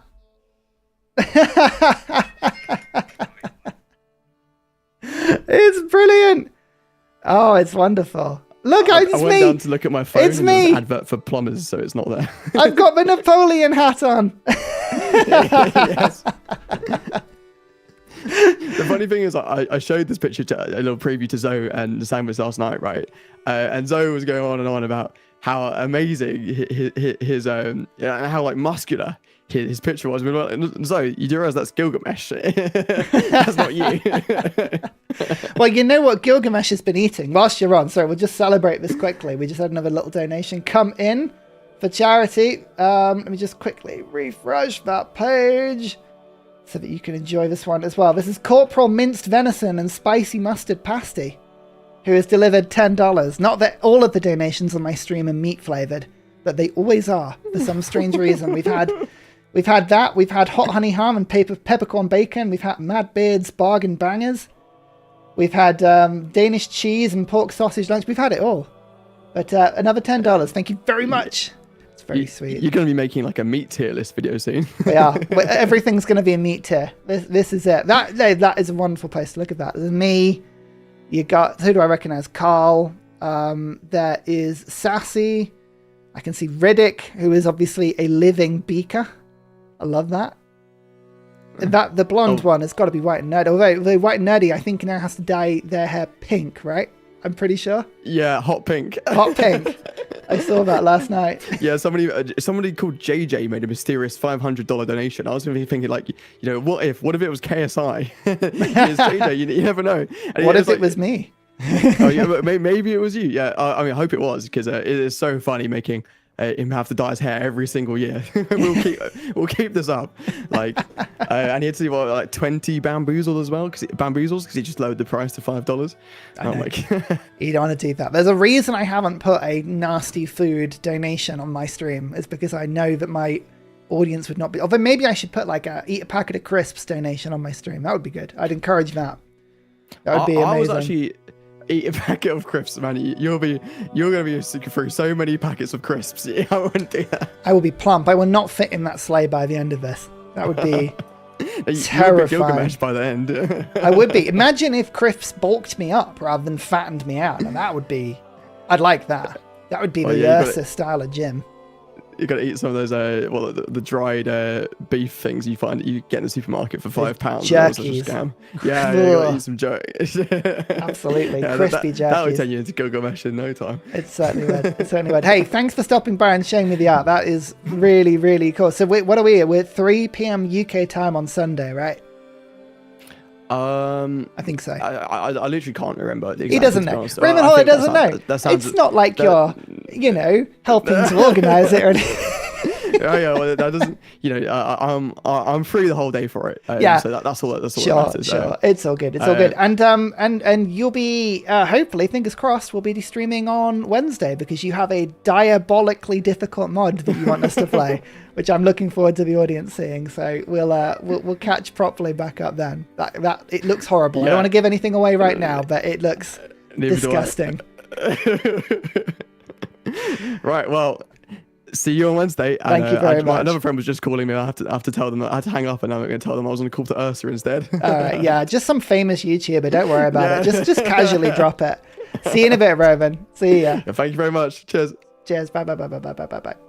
Oh, the lovely Roman holiday there. Look at that. Beautiful. Here you go, chat. We have the artwork for the Civ GIve from Docs. I love Docs. Docs is very, very talent, much wow. Roman Holiday is such a lovely person. Full stop. Now, we're going to continue. Just in case you were catching up on my stream, if you didn't know what on earth I was talking about, we are obviously playing the Civ GIve. 2024, I'm one of the main contenders. There's going to be 10 of us playing a large multiplayer game on the TSL Huge Earth map. I am playing as Spain. The start is a chaotic combination of whether or not the actual TSL start is any good and whether your Civ is any good. And we are rating all of the starts that are possible in this game so that we know just how much trouble we're going to be in. And yes, I did see your chat earlier. Will Ursa dye his hair hot pink as well? Might be a quick dye. Phoenicia, oh hello! Good to see you on stream. Thank you so much. $50 for Gamers Outreach Foundation. That is a wonderful amount of money. Thank you so much. That's very, very generous of you. Really appreciate it. Thank you very much, Phoenicia. Huge supporter of the channel. Long-time supporter. Really, really appreciate it. Thanks for stopping by. Thank you very much. Look at that. We're almost up to $1,600 already. We're still almost a week off the Civ GIve. Isn't this amazing? This is lovely. Dye the beard. I'm not sure Sleepy would appreciate me going around with a hot pink beard, I'll be honest with you. That would be something. I would stand out. I definitely would stand out as I went around. That would be ridiculous. Mr. Drex, you have to go. Don't worry. It's a pleasure having you around all the time. Thank you so much. Right, now let's look at the start. Phoenicia again, thank you very much for the donation. We've got to do some rating here. This is the Gran Colombian start. This is Lumbago. Now, we've already had a quick look at the Brazilian start, which is just down here. The Brazilian start looks pretty good. It's a 7.5 out of 10.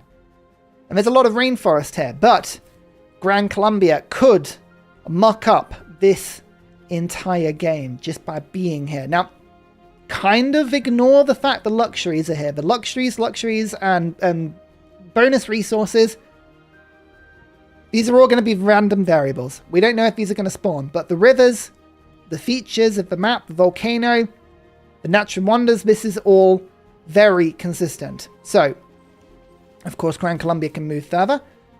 I'm not sure what I would do in this particular instance. Would I settle next to the volcano, or would I move out one tile to go next to the coast? I think I would be tempted to go near the coast, but this is a question. Is the volcano fixed? Sweeney Mark, this is a really, really good point. Do we know if the volcanoes on the True Star Earth map actually work properly? I think they do, but I'm not sure. I'm not sure if they do. I think they do. But here's the thing. Gran Colombia also has all of the Amazon here available to them right immediately. If Gran Colombia picks up the Pantheon quickly, the God King Pantheon, or if they start with something like Tobacco that gives them faith per turn, they could easily rush that Pantheon first and really ruin Brazil's day.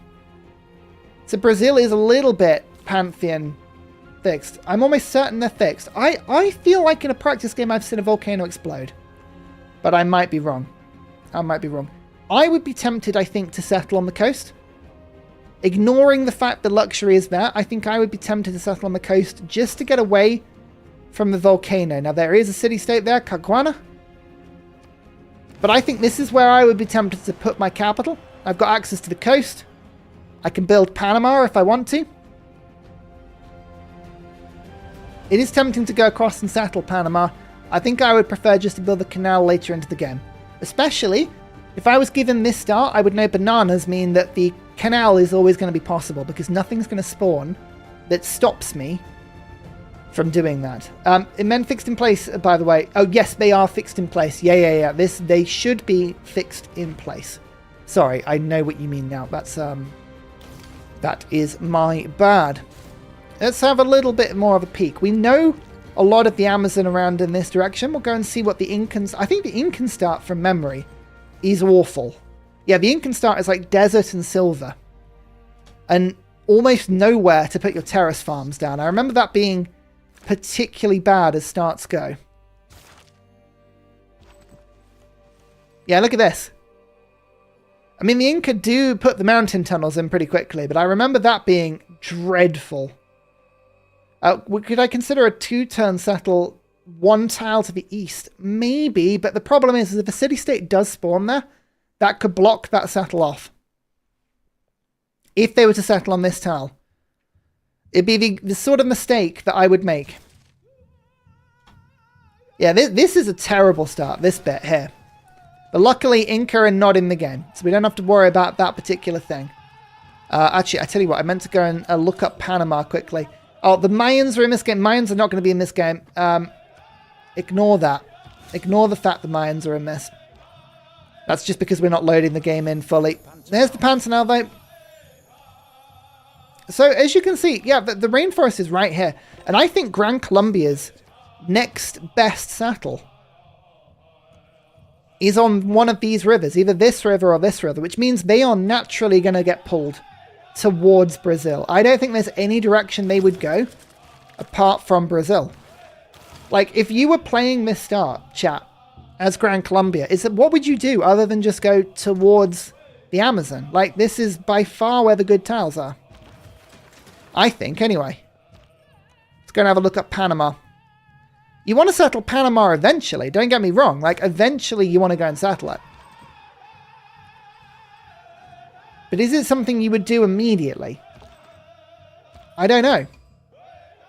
Depends if La Venta spawns. Actually, that's a good point as well. La Venta could spawn and block Panama off. That's interesting. We're remembering that some city-states obviously can form in this space. That's going to be useful for us to know later. Just keep that in mind, right? Mitla. Is that Mitla's location? I guess it is Mitla's location, isn't it? I guess they've been pushed out from the Mayan start. It's an interesting start. Access to the Caribbean is good once you get the coast going. Obviously, you have this coast available to you. They're going to be fighting Brazil. They're going to be fighting Brazil. Now, the question, I guess, is going to be, if you can seize the Panama Canal, which then means you can settle America, in both directions, you'll have access to Florida, you'll have access to California and Texas, and Mexico. All of this area is going to be around. You've got Brazil here. You've got a lot of space, but is the start any good? I think you can work with this start, personally. I think this is right. Double Volcano is dangerous. Double Volcano is very, very dangerous. Liang probably is needed at some point to make this decent. And if you're going to go Holy Site, you're going to be rushing a Volcano Holy Site, which is never a particularly good thing.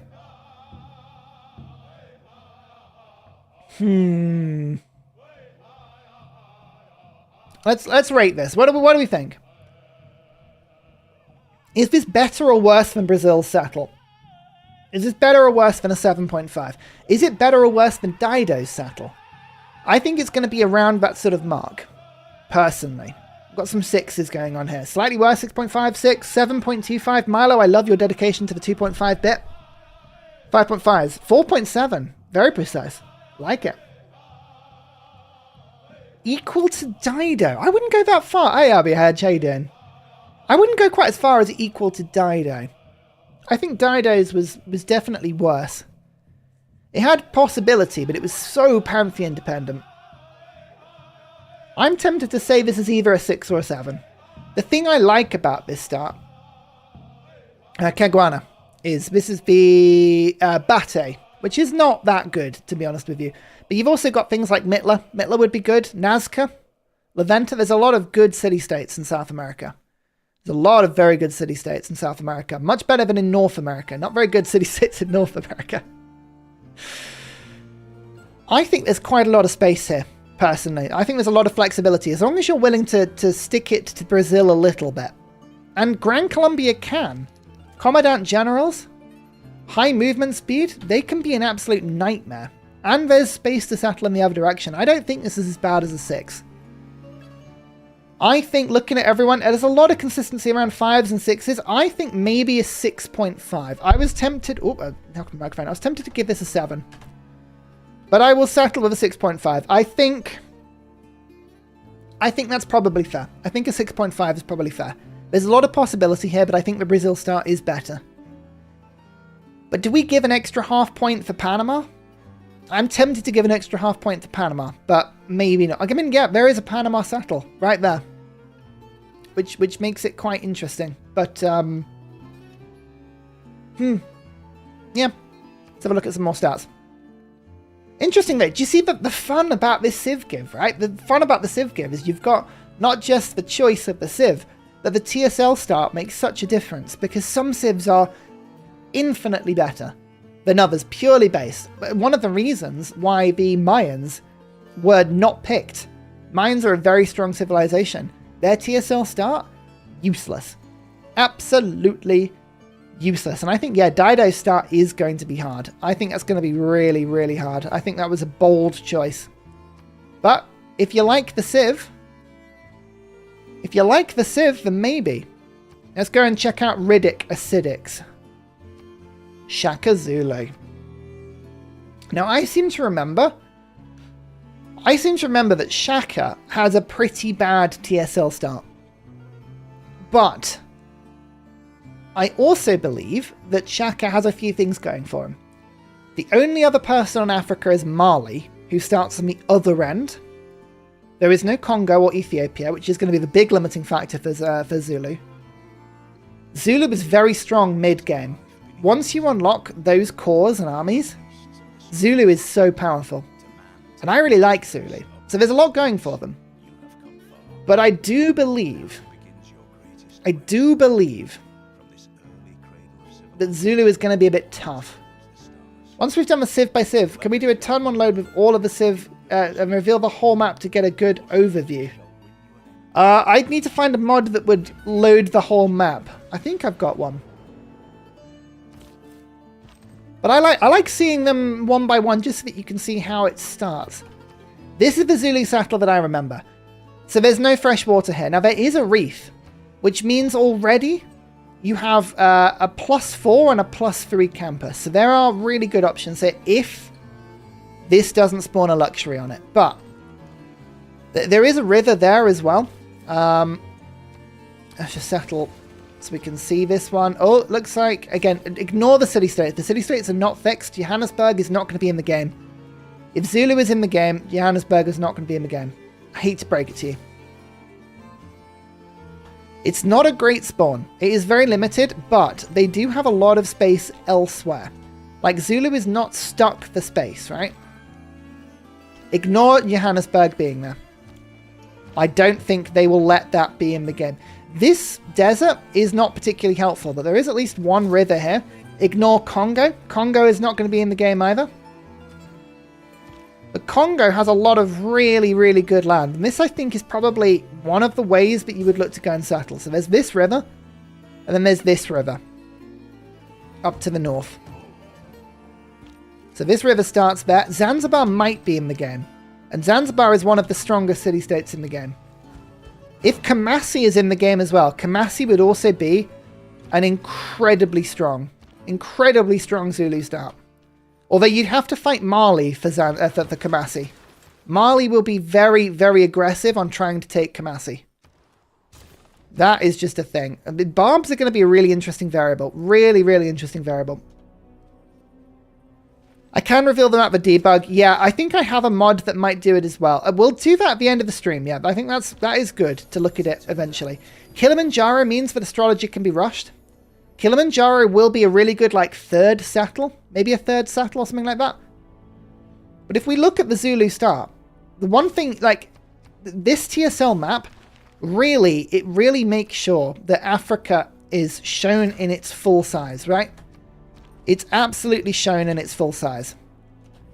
So Zulu's going to have a ton of space, an absolute ton of space. Even if the actual capital location isn't best, they're going to have a ton of space.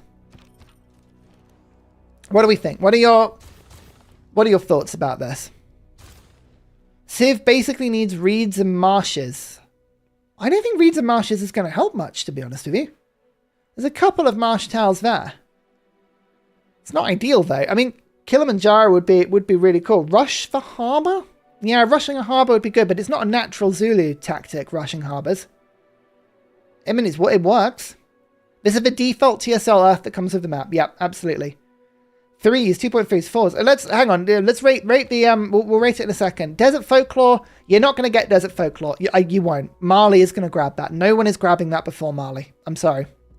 It's not happening. Once you see the Marley start, you'll learn pretty quickly. You do have to walk far for settles, but like Marley is like over here. Zulu has so much space, it's ridiculous. So much space, it's ridiculous. So it's going to be a question. It's going to be a question of what do we think this looks like? Ignore the fact the city-states are specifically here.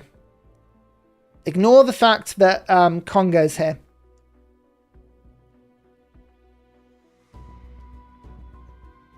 I mean, in terms of space, Dido is kind of not even on the screen.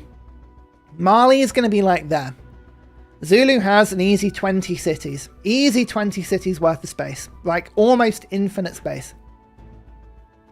I mean, I probably would have gone Congo, to be honest with you. But Zulu... Yeah, lots of space. Look, good, it's bad. Do we think it's better or worse than Dido? I think Dido and Gran Colombia are going to be the thing. We've got some 6s, we've got some 5s, we've got some 4s. 3.6, very precise. Zond has Mali. Yeah, Mali is going to be a bit of a buffer. Far worse than Dido, do you think? I think there's more space here, to be honest with you. Seems to be consistent that we're worse than Dido, potentially. Worse than Korea at 4. Oh, no, I think Korea is worse. I think Korea is worse. With this spawn, Zulu tempo would be terrible, so can't use all the space. Maybe the tempo is the problem? There's not a lot of, like, extra science as well. After you get through that first sort of little bit, right?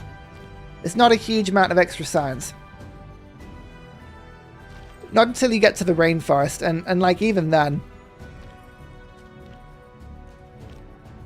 But, like, once you leave this bit, if Zulu can get out of this initial settlement, all this land is really good.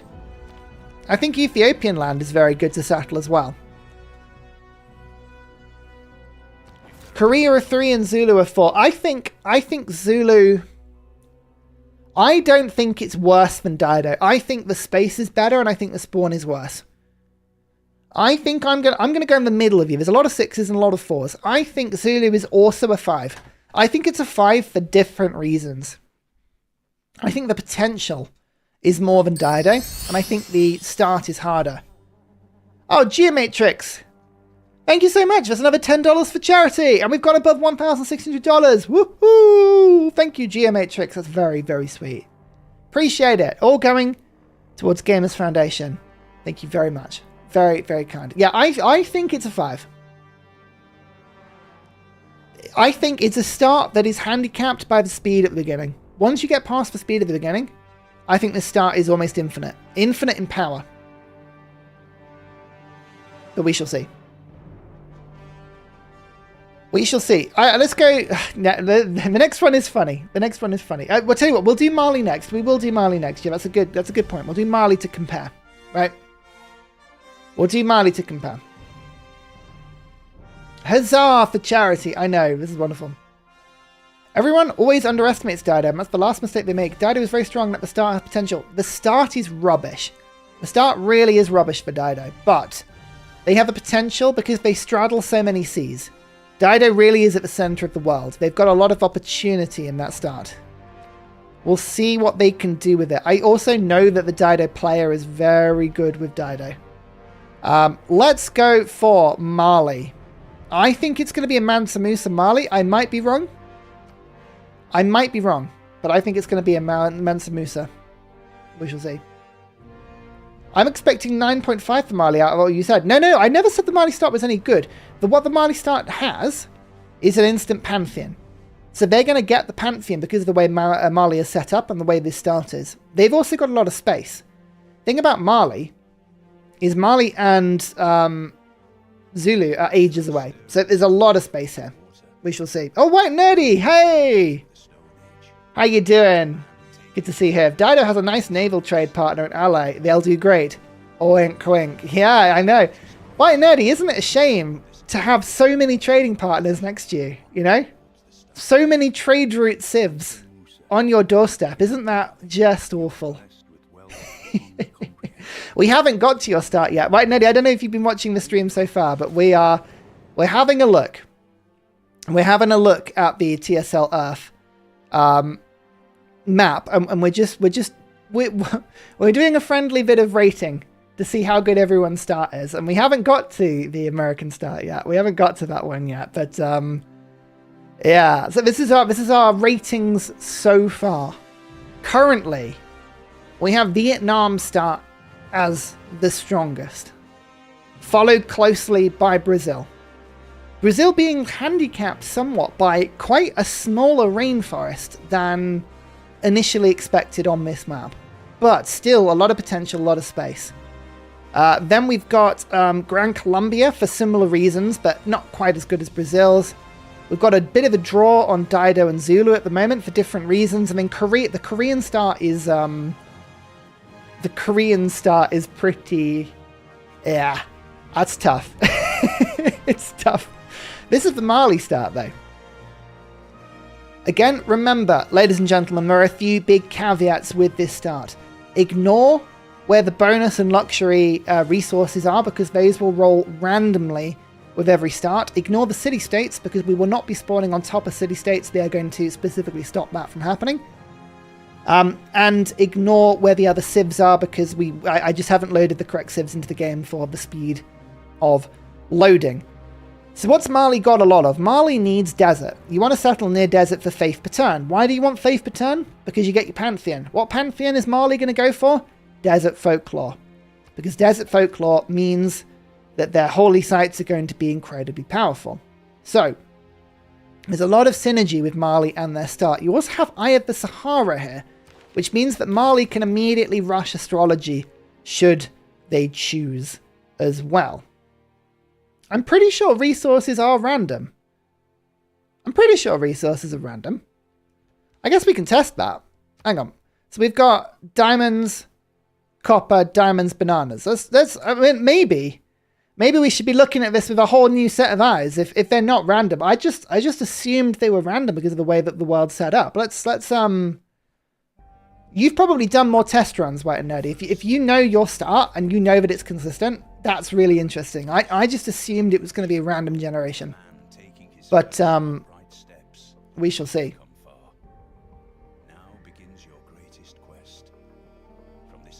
Roll a couple. From my tests, resources, goodie hats, and even starting barbs are all set locations. Well then. Interesting. Well, that's interesting. Maybe this changes the way we look at this slightly. We'll find out sooner rather than later. Cotton is always on Suez. Well, there you go. Well, we'll have a quick discussion as to how that changes the thing.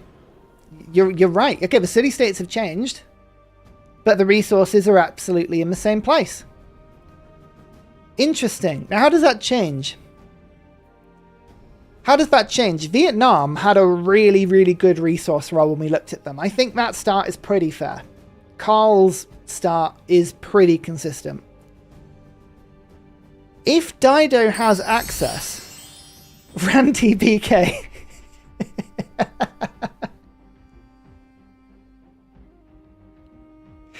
I have a feeling I know who that donation is. $10 way to charity. Thank you very much. Gamers Foundation Outreach really appreciates it. For the kids, thank you very much. Huge. I mean, we're hit $1,618 already. Absolutely mad. Where was I? Dido. Yeah, Dido has cotton on the Suez. That could mean a Suez Carthage, which would make that start a bit better. I'm going to up that start to 5.5.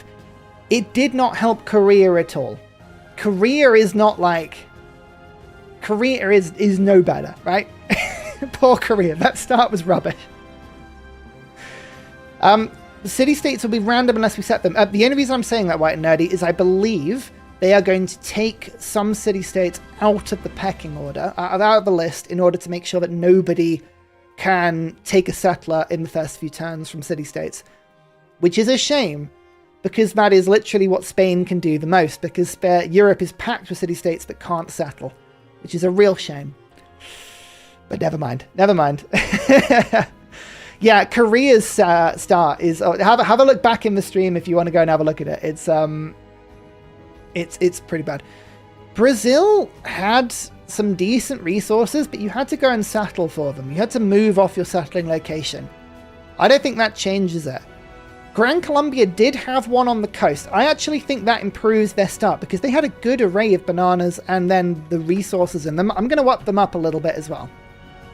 Zulu didn't have any decent resources at all. The Zulu start is pants. I think I am actually going to drop that one down to 4.5 because I think the space is really good, but the starting momentum on that spawn is terrible. If the huts are not random, that is kind of unfair for some, especially because some civs can optimize scouting to get to them before other civs. That is the nature of the TSL spawn. That is kind of part of the draft pick. We were all given the ability to pick who we wanted to an extent. So, it's kind of up to us to get that decision right. And also, you can scout these things out yourself anyway to make sure that you find them. So you should know where they all are, which is good. And the other thing to remember as well is that the Civ GIve has a point system with quests, right? It has a quest system where there are secret objectives for every Civ based on the map and based on the history of the Civ. So I'm going to have some Spanish ones. The Civs that have harder starting locations have more interesting quests than the cities that have the Civs that have easier locations. So there is balancing going on. But yes, tribal villages will not be terrible. Can I hire golden retrievers to fetch gold for you? Think of the yields.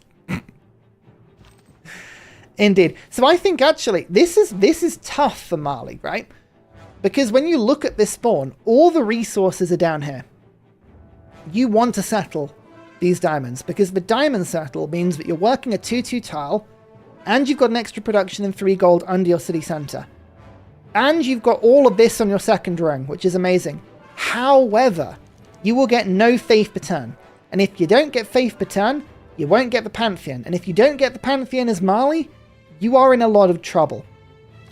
So what do you do? What do you do as Mali? This is either going to be the diamond settle, or you're going to have to go to the wheat and then burn the wheat for a pretty rubbish tile, but then you will get 3 food and 3 faith. And you've got the Eye of the Sahara in order to get the... Yeah, we will judge. We're going to have a look at the end of the map. End of this stream. Hang around until the end of the stream.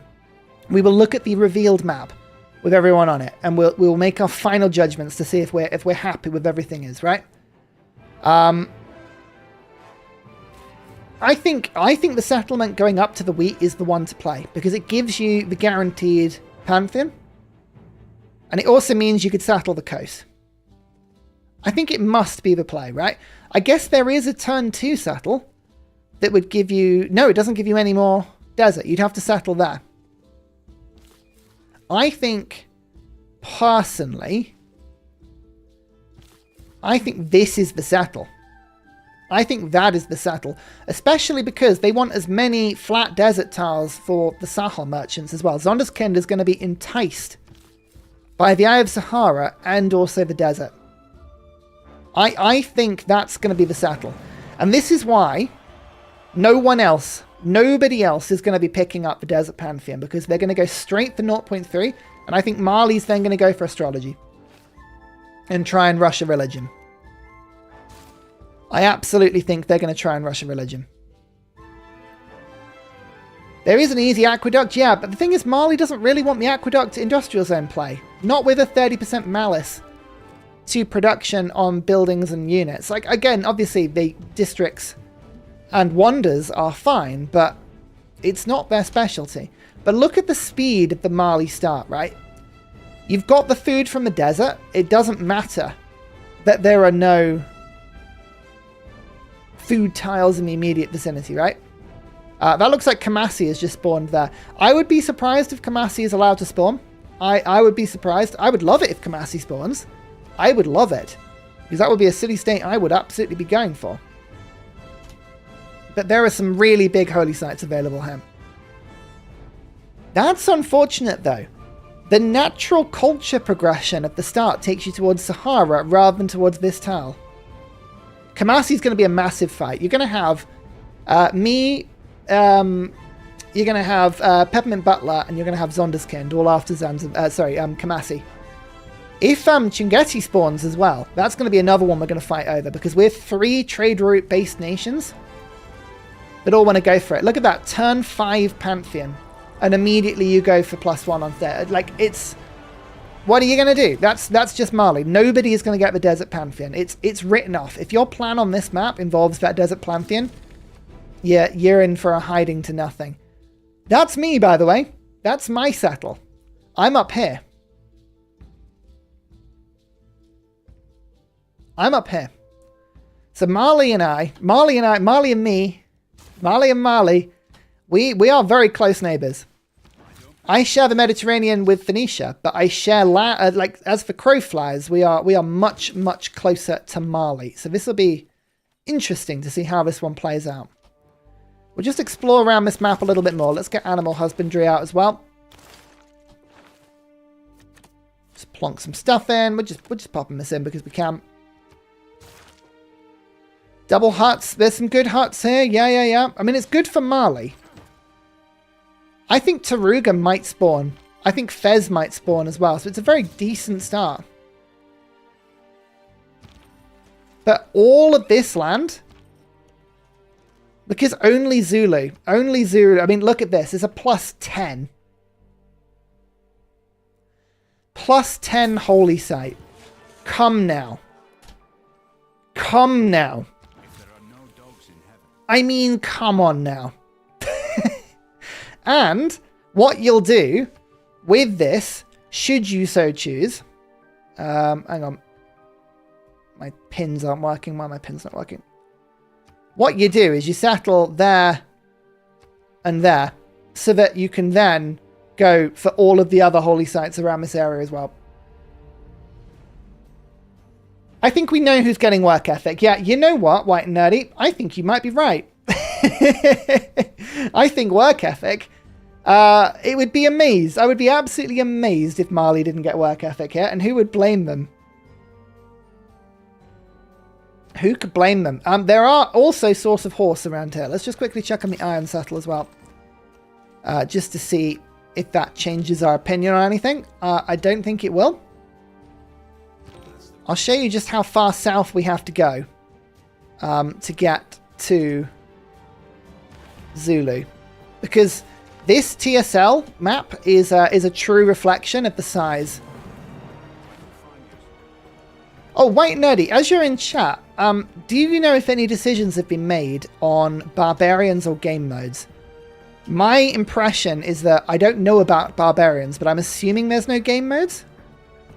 But I was going to ask in the Discord afterwards, because I actually don't know the answer to that question. I'm just assuming that no to both of those. There's Rome. Rome's not in the game. Ignore that. Just sort of giving you an indication of just like the sort of size we've got here. Dido and Spain could aggressively settle into North Africa. Yeah, they could, couldn't they? They absolutely could. Especially if you really, really need to get to another continent, eh? Especially if you really need to get into another continent. There's Ethiopia. Ignore Ethiopia.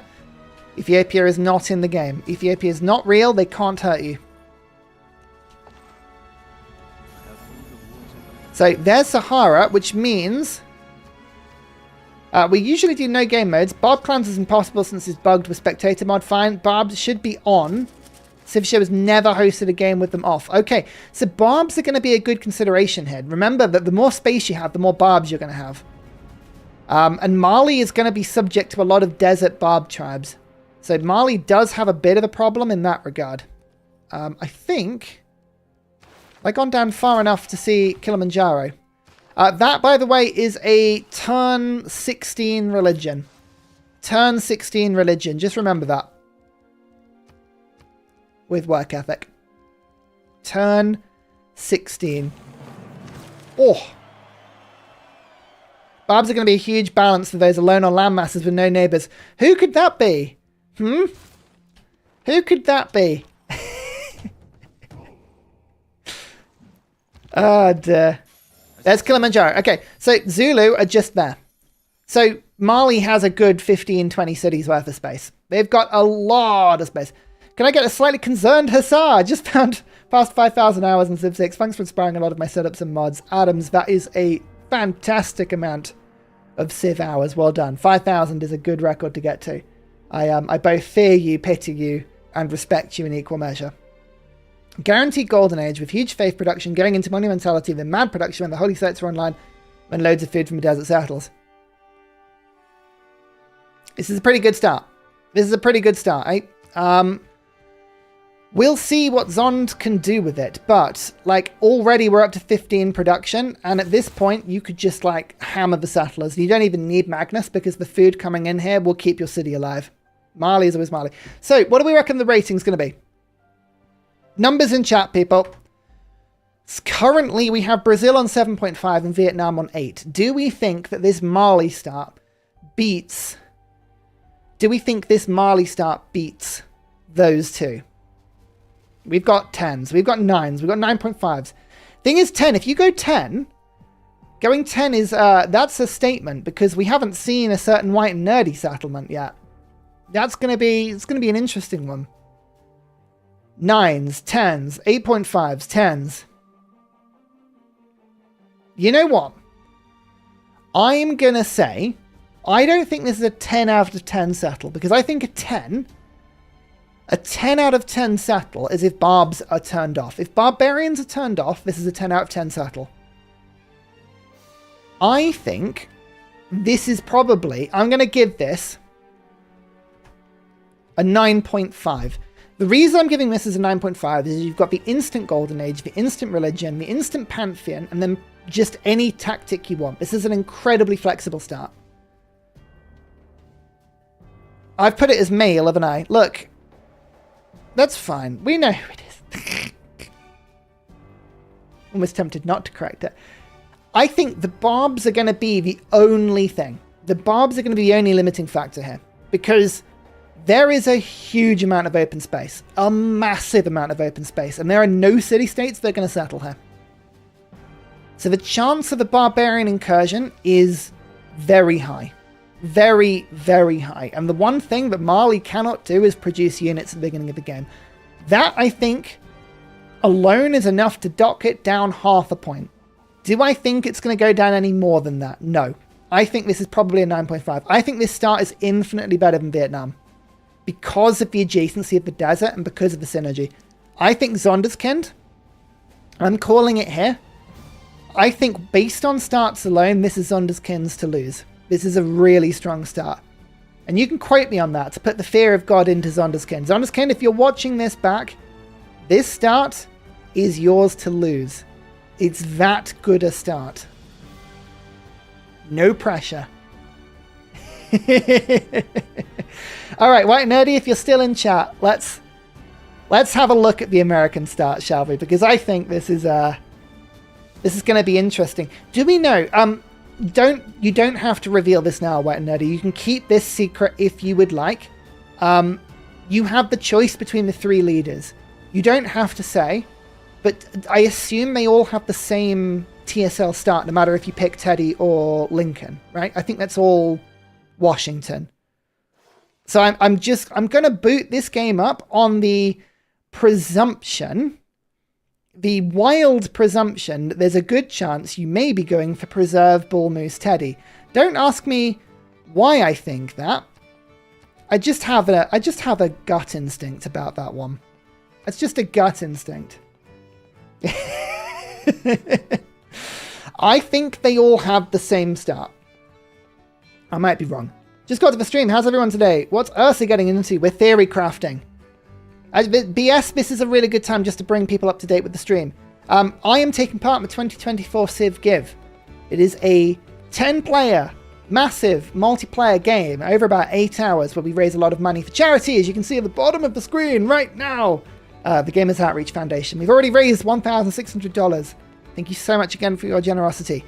It is a TSL HUZZAH map, the one that comes with the game, and we've all had to draft pick our civs, and this is what we all picked. So I'm currently going through, and we're rating people's stats so that we can judge how much danger we're in based on my choice and the sort of vague strategies that I will have closed to me. We are theory crafting at the moment.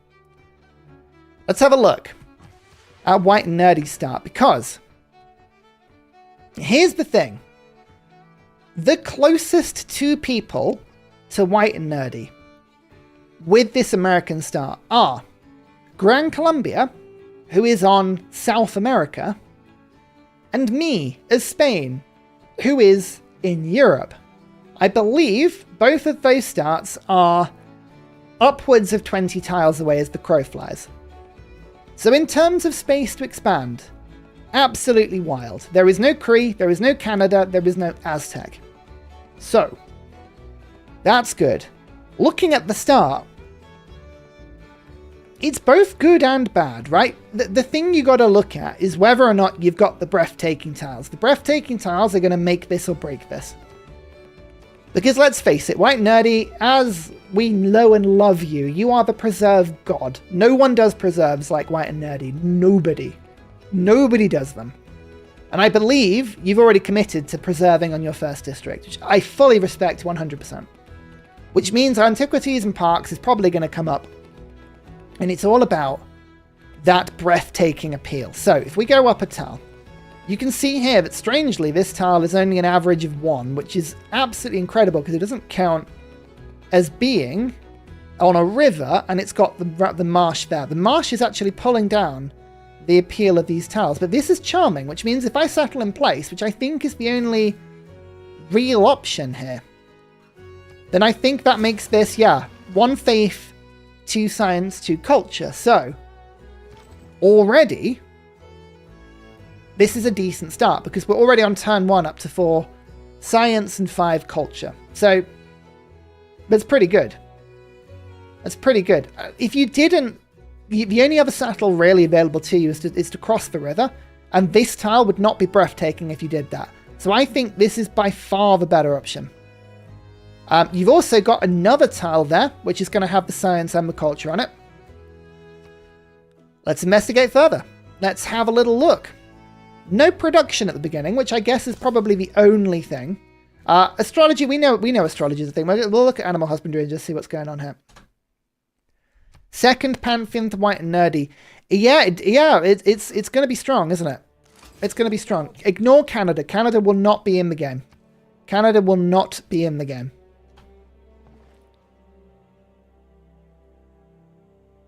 Well, this helps.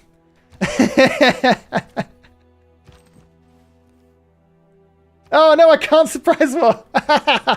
The ultimate troll. The ultimate troll. Oh dear. Oh, what a shame.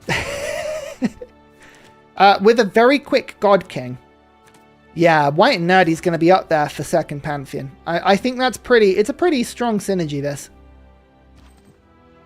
So directly to the north, as we go into the sort of New England, Maine, and Canada, up towards Newfoundland on this coast, we should be seeing quite a bit of breathtaking appeal land. This is all breathtaking.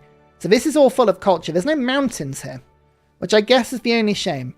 Bullmoose does kind of want to stick to the mountain ranges a little bit in order to make sure you get the science as well as the culture. And your early game gold is going to be very much spent doing stuff like that in order to make sure you've got these early game tiles. Again, turn 6. Marley's got a Pantheon by now, by the way. But we've also got 7 science and 7 culture. So a very, very strong momentum start. Wow, North America is really small on this map. That's Florida. That's wild. That's so small. I thought this map was bigger than that. Huh. Quite a lot of space to the north. I mean, don't get me wrong, right? There's not going to be a problem in terms of space. There's not going to be a problem in terms of space, but I thought this was slightly bigger. You don't know why Washington spawns in the south? Yeah, it's, it's maybe probably just a bit of a warped geography. I mean, the thing is, Canada's massive, right? Like, Canada just warps everything. Turn 9 Pantheon. I think that's pretty representative. You could actually rush it as well. You could rush this tobacco and go for an earlier Pantheon than the one I went for. I mean, yeah, maybe. I think probably the play with Bull Moose is always going to be Breathtaking Appeal, but Religious Settlements is always pretty good as well. You've also got 1, 2, 3 plantations and a bunch of camps. So, who am I to second guess White and Nerdy's tactics here? You could do whatever you wanted. This is a highly flexible start. Highly flexible start. We're going to go for the Settler just for scouting purposes. I don't think this is the necessarily best strategy, but this is just so that I can explore the map a little quicker. Washington, D.C. was settled in Northern Virginia, so technically it's in the South. Yes, I think in terms of the US South divide, it's more just in terms of the geography of this map. It always feels a bit southern, but I guess it probably is. Canada's massive. It always gets me. There's not a huge amount of goody huts around here, is there? There's less than you'd think, but some good, like enough. Enough. I think you'll find them all eventually. The tempo is pretty wild. Again, the problem with Teddy tempo sometimes is that you don't necessarily have the production.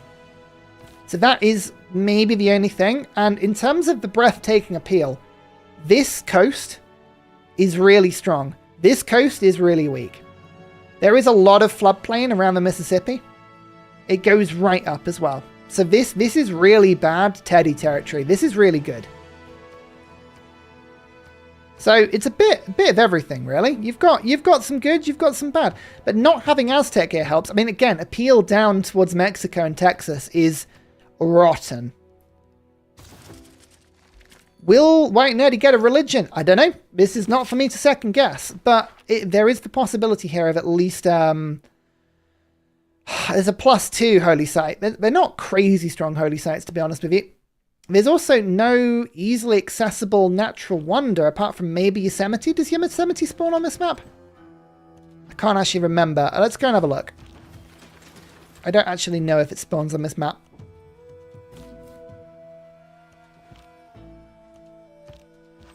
I'm just moving my scout. Yeah, appeal in Alaska is ridiculous. Yeah, absolutely. If you can wait until Alaska, it's mad. So the start overall has enough opportunity, you know? There's a lot of stuff to like about this start. It's just a bit of a weird one. I will open preserves and the rest are secrets. Exactly. You keep those secrets. I respect them. But yeah, this is where the appeal starts to change. If you can get over to the Rockies is so like I expect White and Nerdy's empire is going to be up there, and nothing in between. Until industrialization. Then the floodplains will open up a huge industrial base in the middle of the map. But until that point...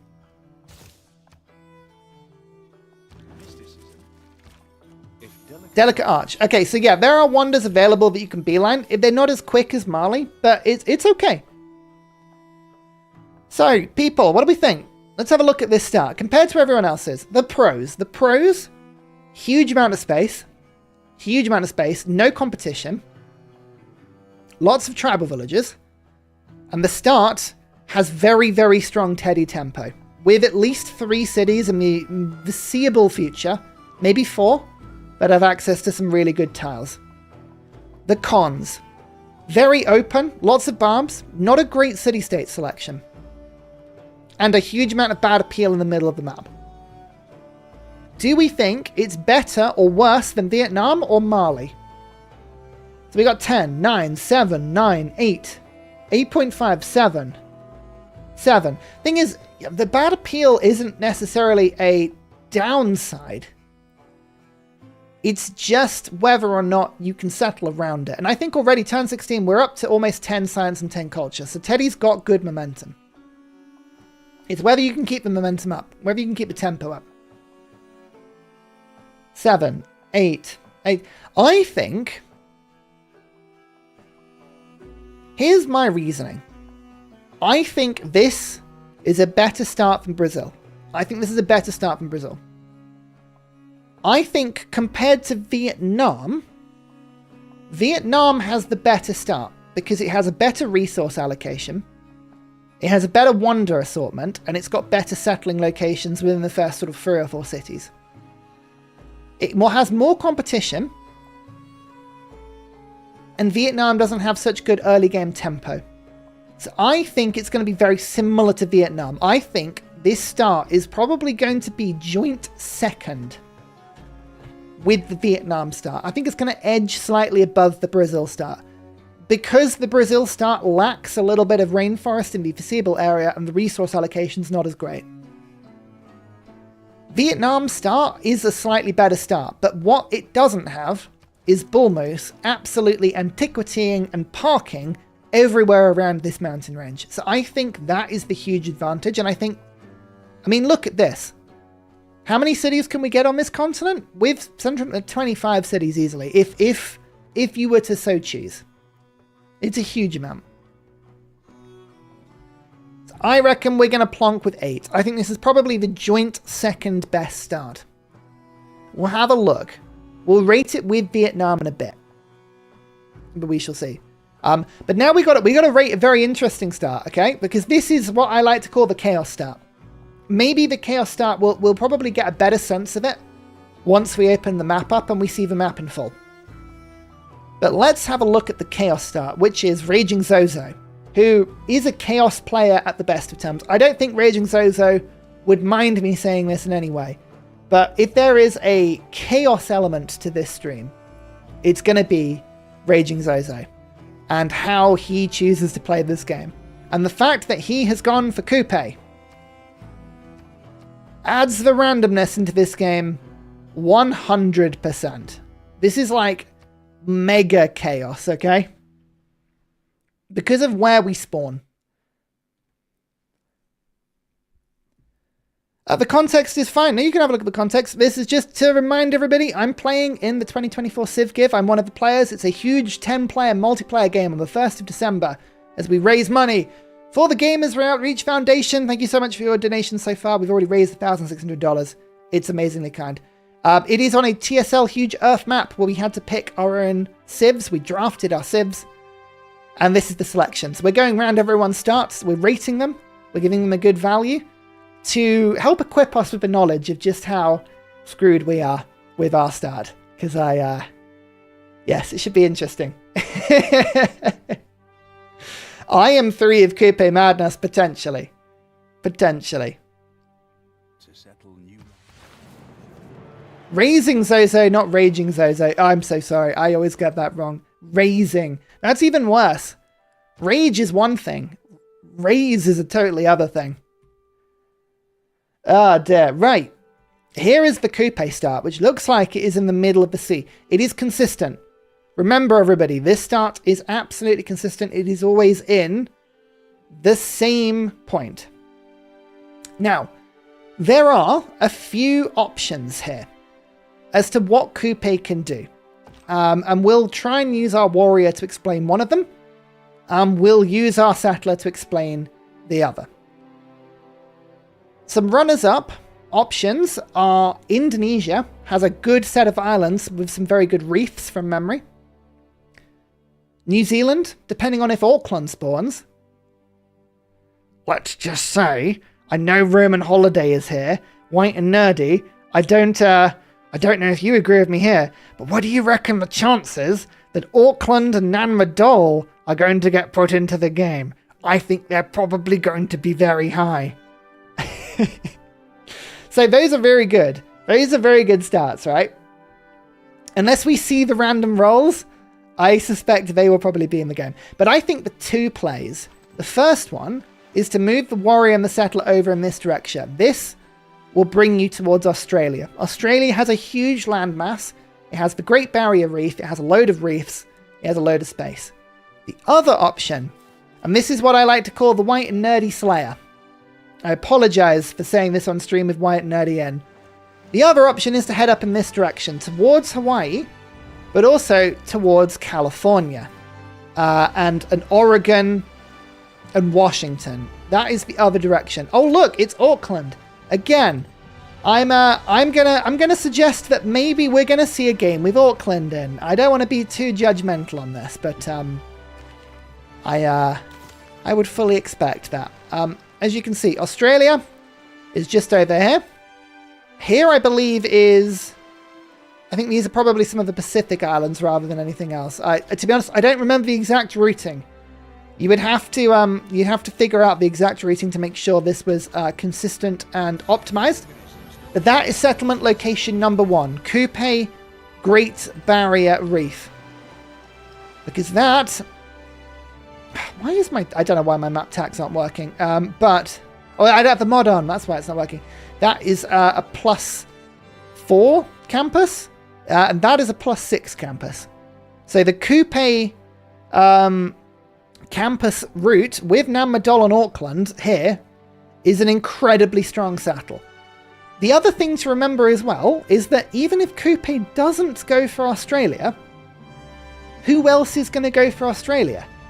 Australia is protected, I think, entirely by coast. Now, actually, this is a question.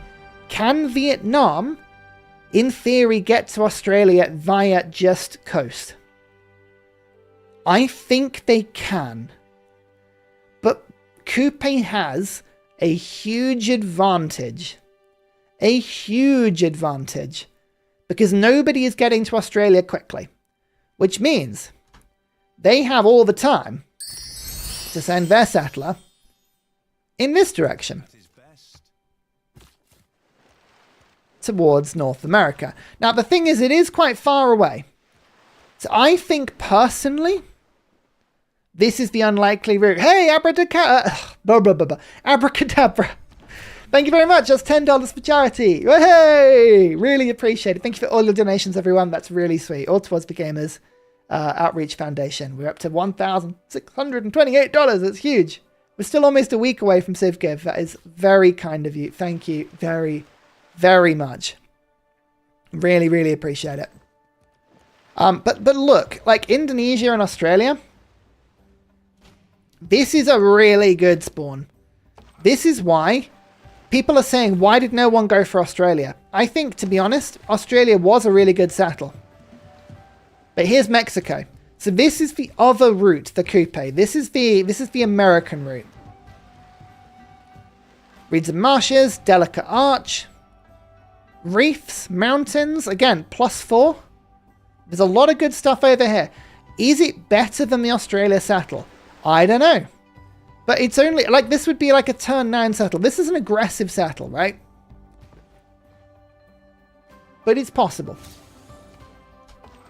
It's possible. Australia is huge on this map, yeah. Australia is absolutely massive on this map. Now, because the Pacific is so big, there is a chance here that the Californian settle isn't quite as good. The distance might be the thing that saves White and Nerdy here. It might be the distance that saves you. The Promised Land may not be quite as good as the Australian land. This area around here is very good to settle as Kupe. But it's pretty good. You get a pretty good, maybe 11 or 12 turn settle. Like, if you knew what you were doing, if you started from here and you mapped this out, you could you could probably settle that. Or you could go South America. You could go from the Mapuche. But it is a bit cramped down there. The Great Barrier Reef. So this start is interesting. When we rate this, right, we're going to assume that Nammadol and Auckland are in the game. I know potentially I'm being a touch cynical, but if I was in charge of organising this game and I was playing Kupe, I would be tempted to make sure that they got put into the game. So the question is, does this start stack up with the 3 best starts we've got? Vietnam, USA, and Mali. Is it going to be better or worse? Now, the advantages of an Auckland Nammadol start is that you've got a lot of culture, you've got a lot of production. This will be Great Barrier Reef that's going to be giving 3 food, 2 science, 2 production. You're going to have a +6 and a +4 campus. So Kupe is going to be firing really, really quickly. Really, really quickly. And there's enough reefs around here to make other stuff. Yeah, New Zealand would be another decent settle. It depends whether you think it's better or worse than the Australia settle. I think that's probably a better city 6 or 7 because this is all protected by coast. No one's getting to New Zealand, right? Nobody's going to steal it from you. So chat, let me know your ratings. Let me know your ratings. I want to see a number in chat. 0 to 10. We got Brazil, we got Vietnam, we got Mali, we got America. Is it better or worse than that? It's going to be a really interesting one. There's actually quite a split. We got a lot of 6s and a lot of 7s here, but also a lot of 8s. I think there's a lot of potential here, but I don't think it's as synergized, potentially. Remember, Mali gets a lot of production, so there is some 1-4 tiles available to work right from the start of the game. I know there's a good range of ratings depending on where you go for, but what would you do? Don't give me a range. Give me your rating based on what you think you would do. What's your optimized play? How good do you think you could get this? The range is less important here. I am tempted to say, when compared to Brazil and when compared to America, I actually think the potential here is higher. I think for the first time I might disagree with chat slightly because I think chat is putting this as maybe option 4. I think Kupe is ever so slightly better because I think this Australian settle with the city-states I think is just too good. This Barrier Reef settle is wild, and all of these different islands as well with all of this natural vegetation. I'm actually gonna go for an 8.5. That's where I think this is. I think it's slightly better because I think the synergy with Maori is a lot higher. I think this is a really good start. White Nerdy, I regret not picking Kupe as well. To be honest with you, if I'd known how reliably good the map was going to be, I potentially would have picked Kupe, but what can you do? If Auckland doesn't appear, you still have the campuses, you still have a lot of production, but I don't think it is quite as good. I think this start is dependent on Auckland. So for the first time, I'm going to cross over and I'm actually going to give a range. I think this start is a 7 or it's an 8.5, depending on whether or not the city-states are loaded in. I think that's going to be the thing. I think this will be the 4th best start. No, the 5th best, because I think Brazil is better than this. I think this is going to be a 7 if the city-states are not in the game. And I think they are in the game. I think this is an 8.5. I think that's fair. I don't think there's another start that is so contingent on city-states. But I think this one is. So. Last but not least, eh? Last but not least. Who did I pick? I picked Spain.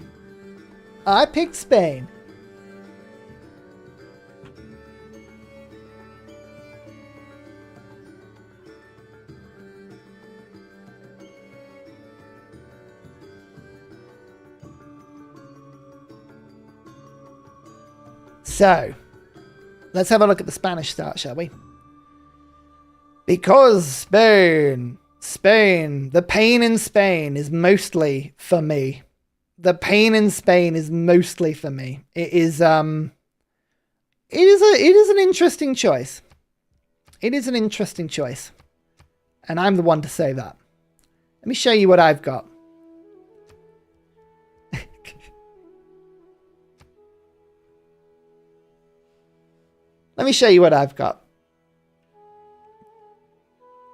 Spain is decent to an extent. It is decent. There's a lot of variables here that are going to be interesting for me. A lot of variables. When did the Civ GIve? 1st of December. 1st of December, the Sunday. 3 o'clock UK time. Whoa! So we know that Mali got, was it a turn 16 religion or something? I'll have to practice this one to see how quickly we can guarantee a religion for ourselves if we were to go for a religion. If we know Mali is going for a religion, we could grab Mali's religion. That is an option, right? We don't have to get our own religion. we could take Mali's religion. Stands ready to answer your prayers, That is a bit of a wild card play. palace at Eliscorial. You can send forth your followers. This is what I have to contend with. Oh, hang on. Hang on. Okay, ignore Portugal being here, right? Portugal being here is not going to happen. That is not going to happen. Portugal won't be in this game.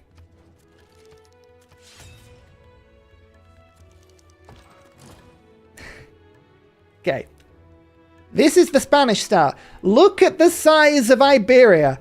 Look what they've done to my boy. Look what they've done to my boy.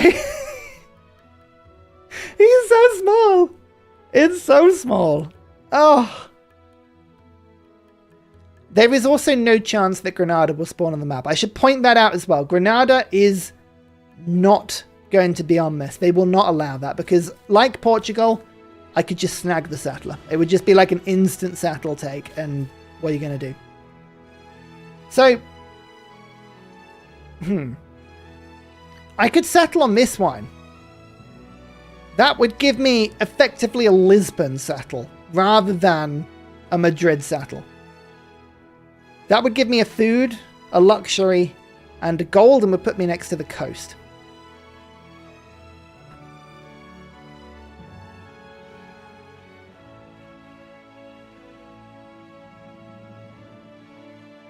However, it's a bit momentum blocking. It's a bit momentum blocking. I could cross the river and settle on the copper, which would give me more production, and it would give me more gold. However, again, it is momentum blocking. Is there a continent split? Yes.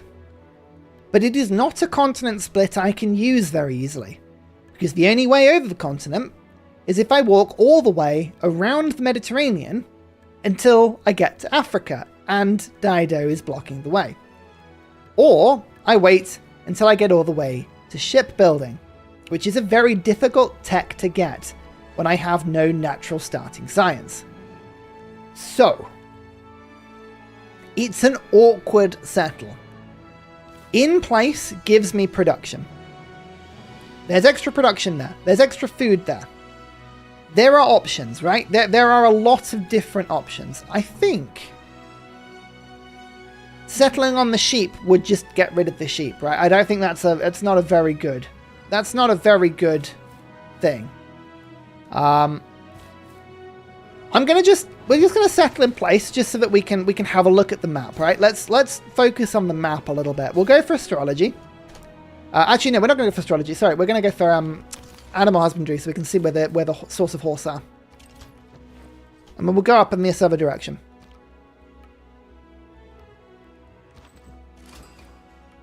And this is where the map gets a little bit random. Because, unlike the rest of the map, we are very, very dependent on city-states for whether or not we have a lot of space in Europe. Because there are so many city-states that can spawn in Europe. I don't know what we're going to get given. Brussels, Geneva, Venice, Valletta, Vilnius, Cardiff. I mean, how many do you want, right? Armagh. There are so many city-states that could spawn by me. The good thing, I could have a lot of first meets. Now, in this case, it looks like England is settled, so we didn't get first meet. But I would need to rush them. But it depends on who spawns. And it's very random as to who could spawn in this, right? I don't know. We also have no natural faith, by the way. It's worth pointing out we have no natural faith income. There is Matterhorn, which could make for a good second settle. Unless we get blocked by city-states. Did I mention Bologna? Bologna could spawn. Vatican City could spawn. All of those are going to block this settlement location. So, this is the problem I could have. We could be forced effectively into a very early game one city challenge, regardless of whether we want it or not. I do kind of wish I'd gone over Aquitaine, but That's just because I'm like that. Let's have a quick look and see what we can find. Macedon. Ignore Macedon. They don't exist. They don't hurt you. Remind us why I went for Spain. We'll explain a little bit of that in a bit. Don't worry. For the dreams. For the dreams and the ambitions mainly. Is there a source of horse in Spain? The answer to that is there is one in Brussels. And there is one in Woolin. Yet another city-state that can spawn. I believe city-states are going to be spawning without walls. I believe without walls. Don't quote me on that. But I don't think we're going to be playing with city-states with walls.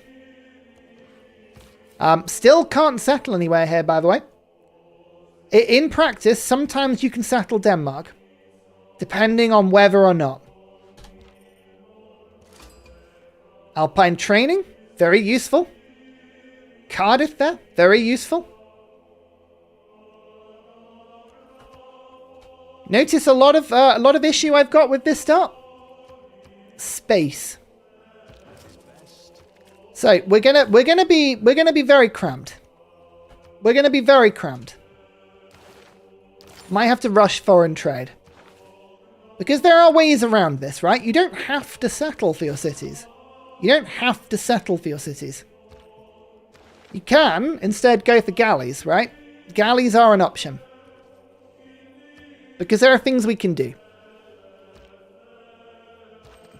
There's always stuff we can do. There are always hopes and dreams. I'm going to keep playing this just for a few turns, just to give you an indication of how much trouble we could be in. Let me know, by the way. Let me know in chat when... Let me know when you see a settlement location, yeah? I'm curious. Look, it's Mali. Mali with their ridiculous start.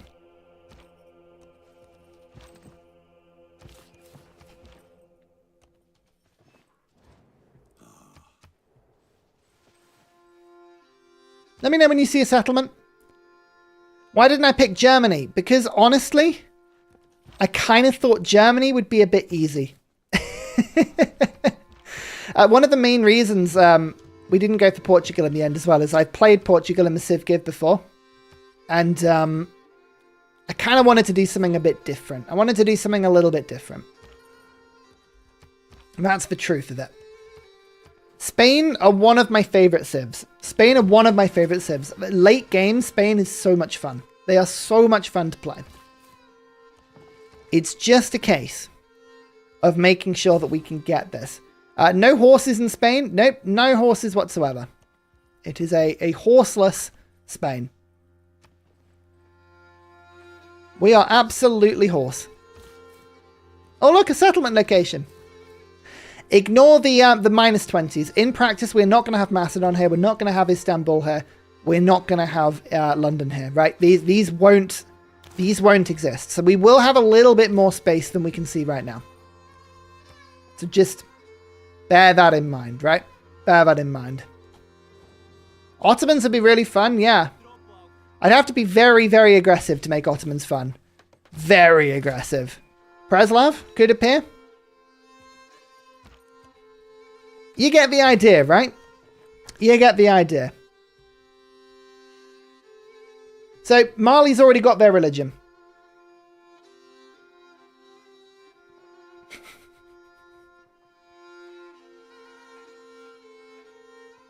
What do you think, people?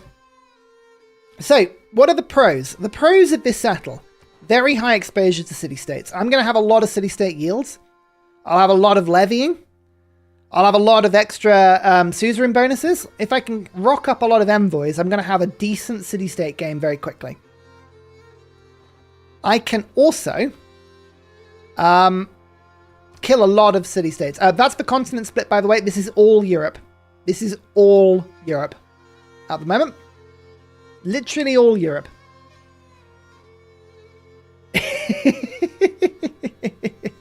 This is all Europe. It is not ideal. It is not ideal. The negatives. It is very cramped. It is very reliant on which city-state spawn. We could find ourselves very cramped. Very, very cramped indeed. Tactics are going to be very, very important.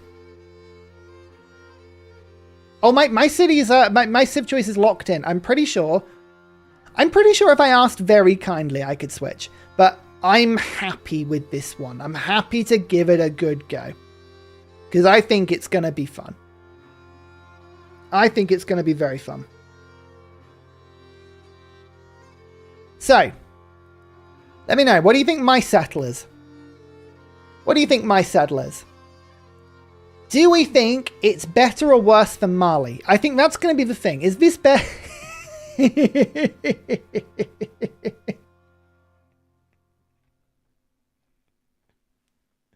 I mean, there's a lot of dependency on which city-states get picked, right? There's a lot of dependency on which city-states get picked. But, what do we think? 5s, 2s, 3s, 4s, 0.25, 11, -2. I like the -2. That's fair. That's fair. If I compare this to the bottom settles, right? We've got Zulu at 4.5 and Korea. Zulu doesn't have fresh water. Korea doesn't have fresh water. I have fresh water. I don't have a continent split. I do have luxuries. There are things that I can do. I don't think it's quite that bad, but I do think it's pretty bad. I think 3s, 3.5s. It depends on the city-states, doesn't it? It depends on the city-states and how I play it. There are options for me here. I think this start, to be honest with you, I would say I would rate myself a 5 on this one. I think we're about 5. Everyone think that's fair? I think that's fair. I think that's fair. Because I think there are things we can do. There are definite things we can do.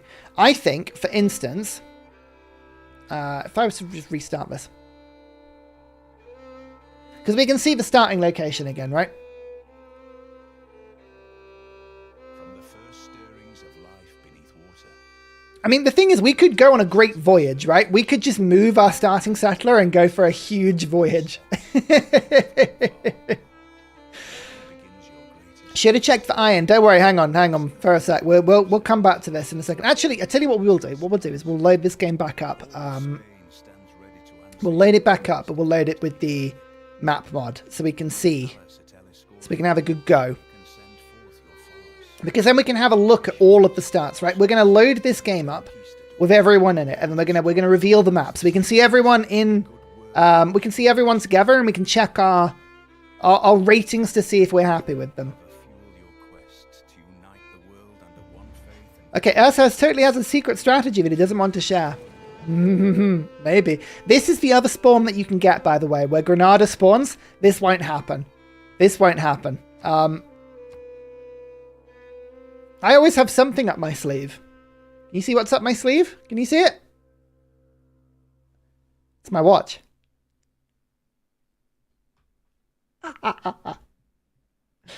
Oh, dear. I know, there's only 460 people watching. Come on.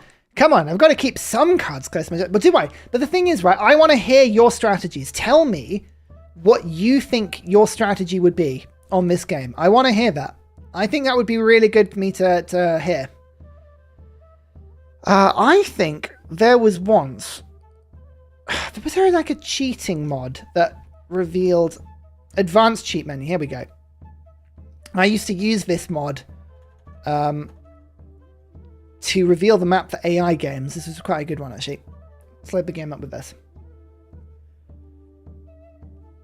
West Wine. So there's a lot of people going for the coast settle. The coast settle is attractive. And I can go coast settle in 2 different directions. I can go wine or I can go copper. Both of those are alternative settles, which would be interesting. The strat would be to win. Very good. I like it. I like your strategy. First settle Matterhorn. Yep. That would be interesting. That would be very interesting indeed. Cheating in Civ GIve 2024. White and Nerdy, do you think... I mean, I won't do this. Hang on a sec. I won't do this, White and Nerdy, if you think this is going too far. I don't think it is. I think this is just revealing the spawn for everyone. But I don't want to go one step too far. I mean, anyone can look at this stream, right? And anyone can download this mod and have a look at it. I don't think this is revealing information that is... Okay, cool. That's fine. As long as you're happy. I really didn't want to push it too far if you weren't comfortable. But thank you for saying. Let's load the map up again. We'll pop in Philip, and then we'll go for everyone. So we had Vietnam. Then we looked at Dido. Then we looked at Korea. Then we looked at Zulu? No, I think I'm missing people already. No, we looked at Brazil. We looked at Brazil. Where's Brazil? Pedro. Why do they name him? Why do they list them all by their first names? It is so confusing. Simon. Then we had Bulmus. Then we had Shaka. Then we had Mansa. Then we had someone I'm missing. Who am I missing? Kupe. Don't forget mail. Don't forget mail. It's true. I'll put loads. I mean, I've put 24 city states on just to like emphasize how big the map is, but like, don't worry about that too much. So this is the roster. This is what the game's going to look like.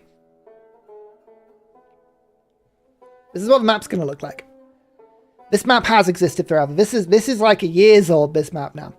I'm the one watching a competitor stream, lol, but you can watch mine so we have like... You know what? I actually... White and Nerdy, chat, there's 460 of us here. I want as many people to go over to White and Nerdy and subscribe and follow his Twitch as you can.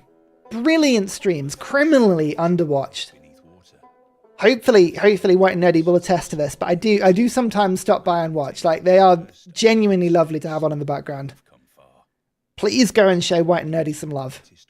Also, massive fan of White and Nerdy for all the very lovely and kind advice behind the scenes I get. From YouTube live questions, to random YouTube questions overall, to just general stuff. It is always a pleasure, so please go and have a look. Why is that spawn there? Did I not put the true start location one on? Did I not put the true start location one on? Did I not do that? I swear I did true start location. Did I not?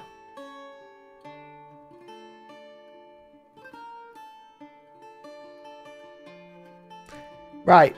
There's a way we can do this. Okay. Let's just... Is there a way of revealing the map? Where was the revealing map option? Is that a thing?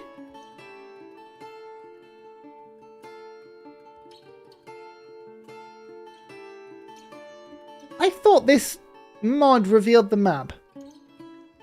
There it is, the flag. Whoa, that's bright all of a sudden. Okay. So, this gives you a sense of just like the chaos of some parts of this map, right? I'm annoyed that it hasn't put everyone... Did we just use Giant Earth? Is this a different map? No, this is the same map, right? I don't know why this is suddenly looking different. Hang on.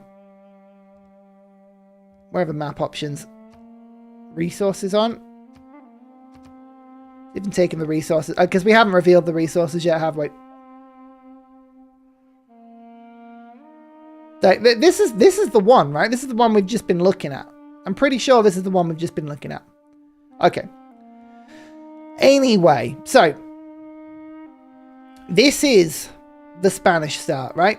Do we try? Let's try it again. Let's see if we can get it working again. I don't know why that didn't work. We'll try that again. Maybe I just didn't put the TSL one. I could have just not picked the TSL one, to be fair.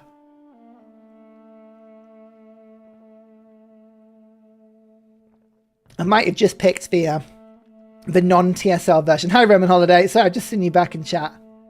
Surprised nobody picked Canada. I know. I'm kind of surprised nobody picked Canada, but I think Bull Moose is a good... It is a good option. I think the only one that I would say was a bit of a weird option would have been Pound Maker. Not because I don't like Pound Maker. True start location huge, right? We're all looking at this, right? True start location huge. Okay. Definitely got true start location huge. Let me just quickly put everyone back in. So we had Vietnam. We had not Cyrus, Dido. We had Brazil, Pedro. I'm actually having to learn the names like really rapidly as well. Simon. And how to spell. We had Shaka. We had Mansa. And then Korea. Kupe. And one more. Who am I forgetting? I'm forgetting someone. Teddy. Teddy. Yeah, I tried saving the leader poll, but it didn't work. It never saves the actual leaders. We'll try it. We happy with that? We happy with that? I think there's no option here to just set it on true start location. Well, we'll see what happens. It might be the cheating mod is breaking it or something. Leaders won't save in the configs. Yeah, it is really, really annoying. Really, really annoying. Oh dear. Huzzah there. I'm a bit sad. I'm just watching the streams make take my mind off things. Oh, memorable. I'm sorry to hear that. But I'm glad you are finding solace in the bosom of Civ 6 and the nonsense that it can be. Oh, the leader pool. That would have been the sensible thing to do. All right, fine. We'll do the leader pool next time. There you go. There you go. The leader pool. Ursa, with his love of technology. Ursa's love of technology, always, forever, a problem.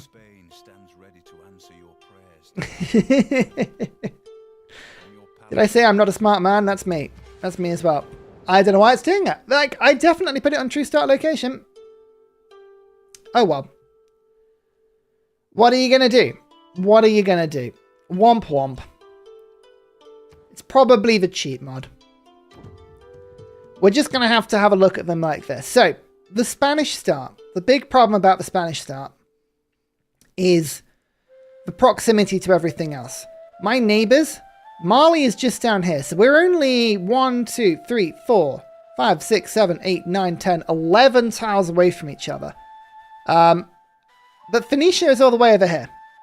And apart from Phoenicia, the next closest person is Zulu. And then we're going like all the way over here. The space on this map is absolutely ridiculous. No one is in India. No one is in the Central Plains. I mean, there's a lot of space on this map. The thing is where the continent split lies. Unfortunately, it's not going to show me it until I've walked over it, unfortunately. But the continent split is kind of like where the Urals are. So I would have to go quite far over or into this area to go into Asia. So my continent options are basically the North African coast or Asia around here. Or I think onto these islands. I don't think these... Do these islands count as Africa? Or do these count as Europe? I don't know. Yeah, we can use the settler lens to check them out. Yeah, absolutely. There's another way to reveal the map, but first you have to edit a value in the script first. Yeah, I haven't enabled the debugging, unfortunately, just yet, but we'll maybe look at that next time. This was the American start there, and you can see North America is pretty massive, especially up here. This is huge. This is absolutely huge, the space on this bit, and this is why I'm surprised no one picked Canada, to be honest.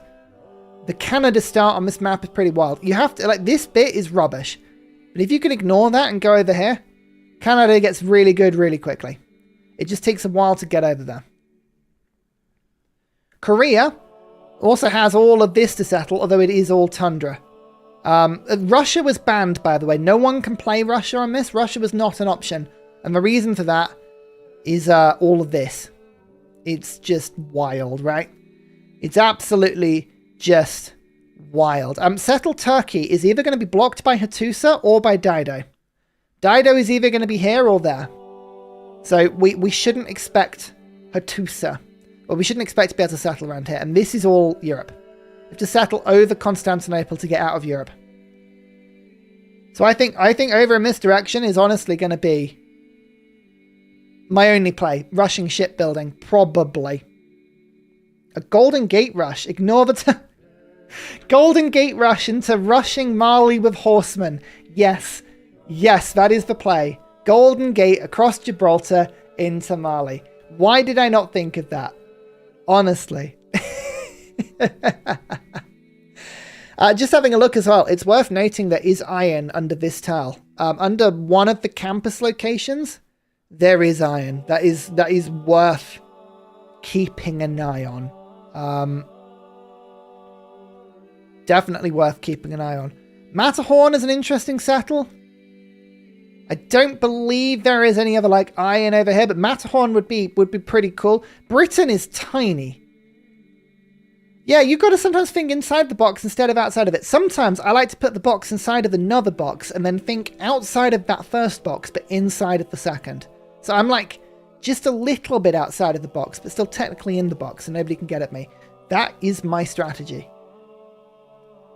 England's not too bad. All this counts as Europe is the thing. So in terms of long-term space, I have a lot of space that I can utilize. A huge amount of space I can utilize. The problem I've got is that I need to find some way of trading over continents. So I think what I might have to do is put one settlement on this continent and then just send trade routes this way, or send them via the Mediterranean and send them over to Phoenicia. I don't know.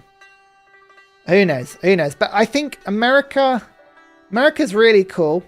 This is all like Gran Colombia, I would expect. But this is the Gran Colombian Brazilian bit they're going to be fighting over. This is why Brazil's start is a little bit more compromised than people think. Brazil is all the way over here. They've got to settle towards the rainforest, and Gran Colombia starts almost in it.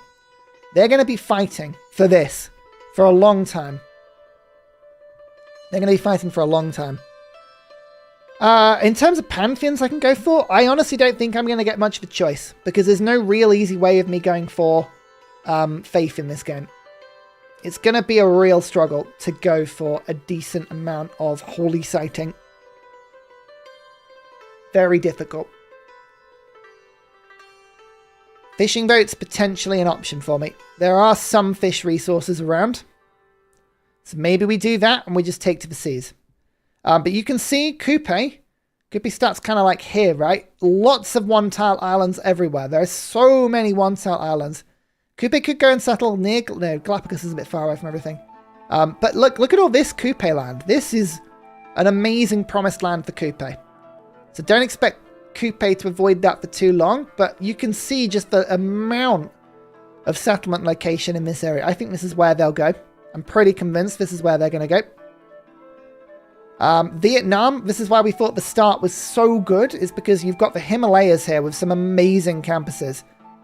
But also, they're forested.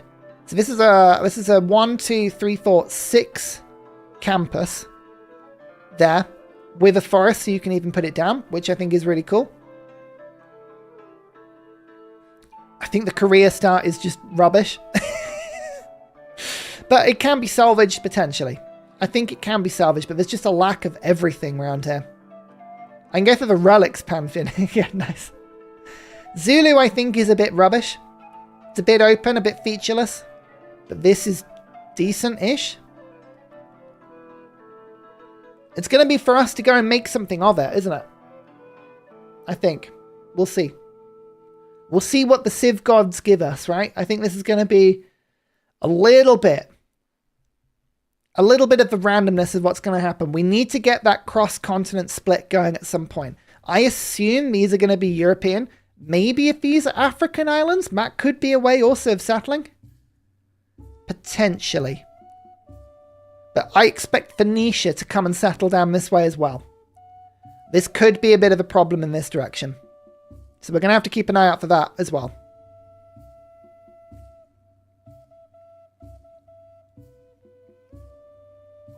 Yeah, this area of the map. This is nice. This is good stuff. This is really good stuff. Toggle continents. Unfortunately, I can't with this particular mod. It's going to be a little bit annoying. Although what I can do is I could grant my settler infinite production. Sorry, movement. There we go. So now I've got 82 movement. So let's go and see if we can find the continent split. I might have to roll the turnover. But this will reveal a lot of the map to me. Here we go. Ignore my settler. Ignore this. This is just normal movement.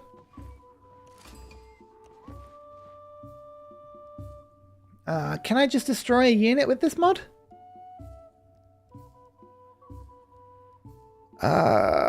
No, but what I can do is do the same thing with this. Hang on.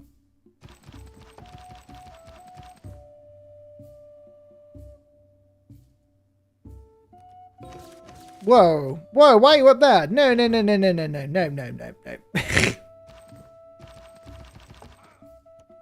you go.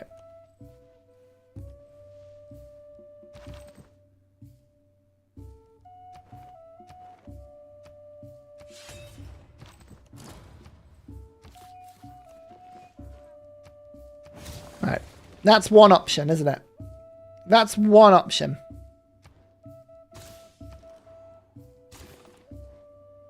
Another turn roll over. And you can see it's not quite working, the cheat mod, because I haven't got a certain amount of things in, but you can now see the continent split a little bit more. This is where the split is.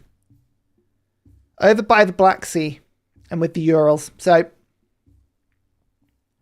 I could just train. I could just settle in a line and go dum, dum, dum, dum, dum, dum. All the way over here. It's possible. It's possible. But it's going to be interesting, isn't it? It's going to be interesting. What I'm going to need is a bunch of wonderful support on the day. We're going to need a lot of support and a lot of ideas on the 1st of December on Sunday. So we're just less than a week away from it now, which is exciting. I mean, so yeah, let me know. I think, out of these, who would you pick? If you could pick any of these, who would you pick? Galley Rush Dido. You realize that Dido has unique galleys, right? That's not possible. And she can heal all of her units in one turn. USA, Vietnam, USA, Vietnam. So there's a lot of USAs and a lot of Vietnams here. It's interesting. Mali. Mali's a good option. Spain. There we go, Silas. Correct answer. Correct answer. Vietnam or Kupe. I think I would be tempted to Kupe this up. I really would be tempted to Kupe this up. It's about an 8-hour event, Sweeney. So don't worry. You probably will catch some of it. Maori. Maori starts over here. Like, kind of there. That has Australia, like, right here with the Great Barrier Reef start, which is a really strong start. And look at how many reefs are around Indonesia and the Philippines, right? There's a lot of stuff in this area. Does Bermuda Triangle? Oh, Bermuda Triangle doesn't exist. Ah, that's a shame. I could have sent settlers into the Bermuda Triangle and then settled the Philippines. Alas. Alas. Maybe getting to see him in Monumentality printing settlers somewhere different could be an option as well. That could also be an option. Are there teams? No, we're limited to one friend or ally at a time. But no, it is not teams. It's all 3 for all, which I think you'd call it.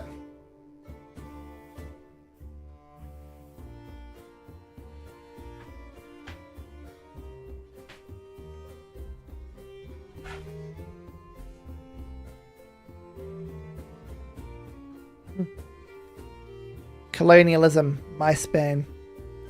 I know, I know. It's going to be difficult, isn't it? It's going to be interesting. Will I be going for a railway victory? Of course. I am mandated to go for a railway victory. You know what? There are geothermal fissures around. Are there? Hmm.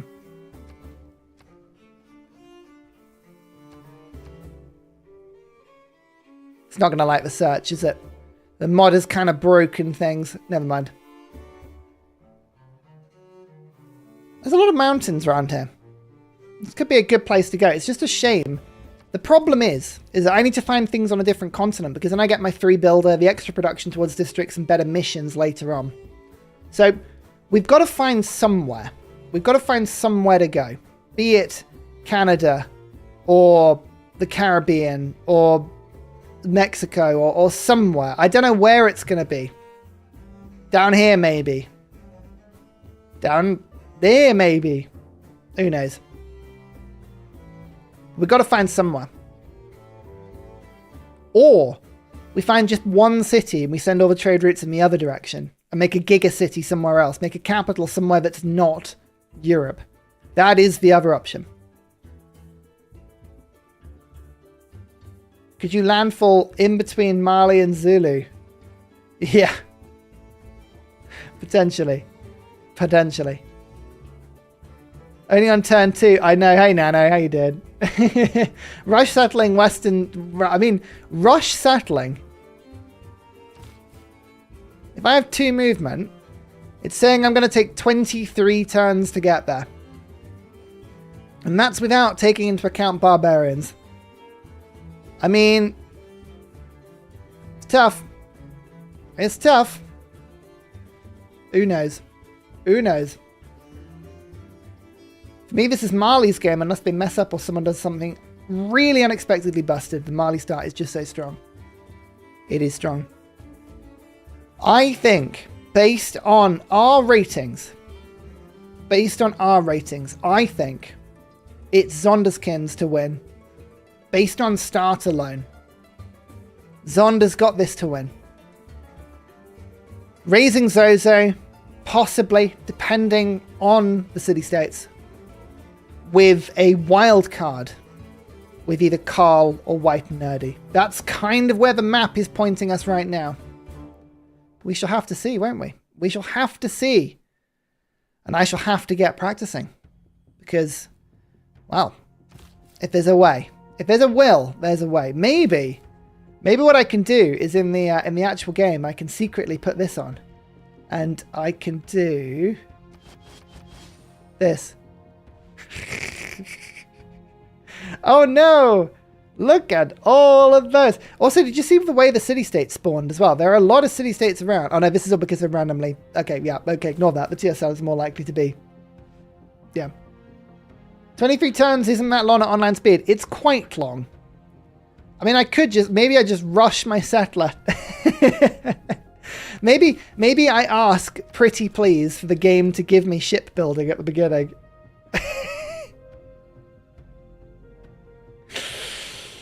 Oh dear. Maybe set this game up with Roman Holidays AI with other Civs. Yeah, that would be fun. Mali's game with the gold is unbeatable. There's going to be a lot of gold in Mali. Maybe Mali are going to want to trade with me. Maybe that's kind of the play here. Maybe they want to trade with me. Maybe they're like, oh, Ursa. That's a lot of cool. That's a lot of awesome. We shall see.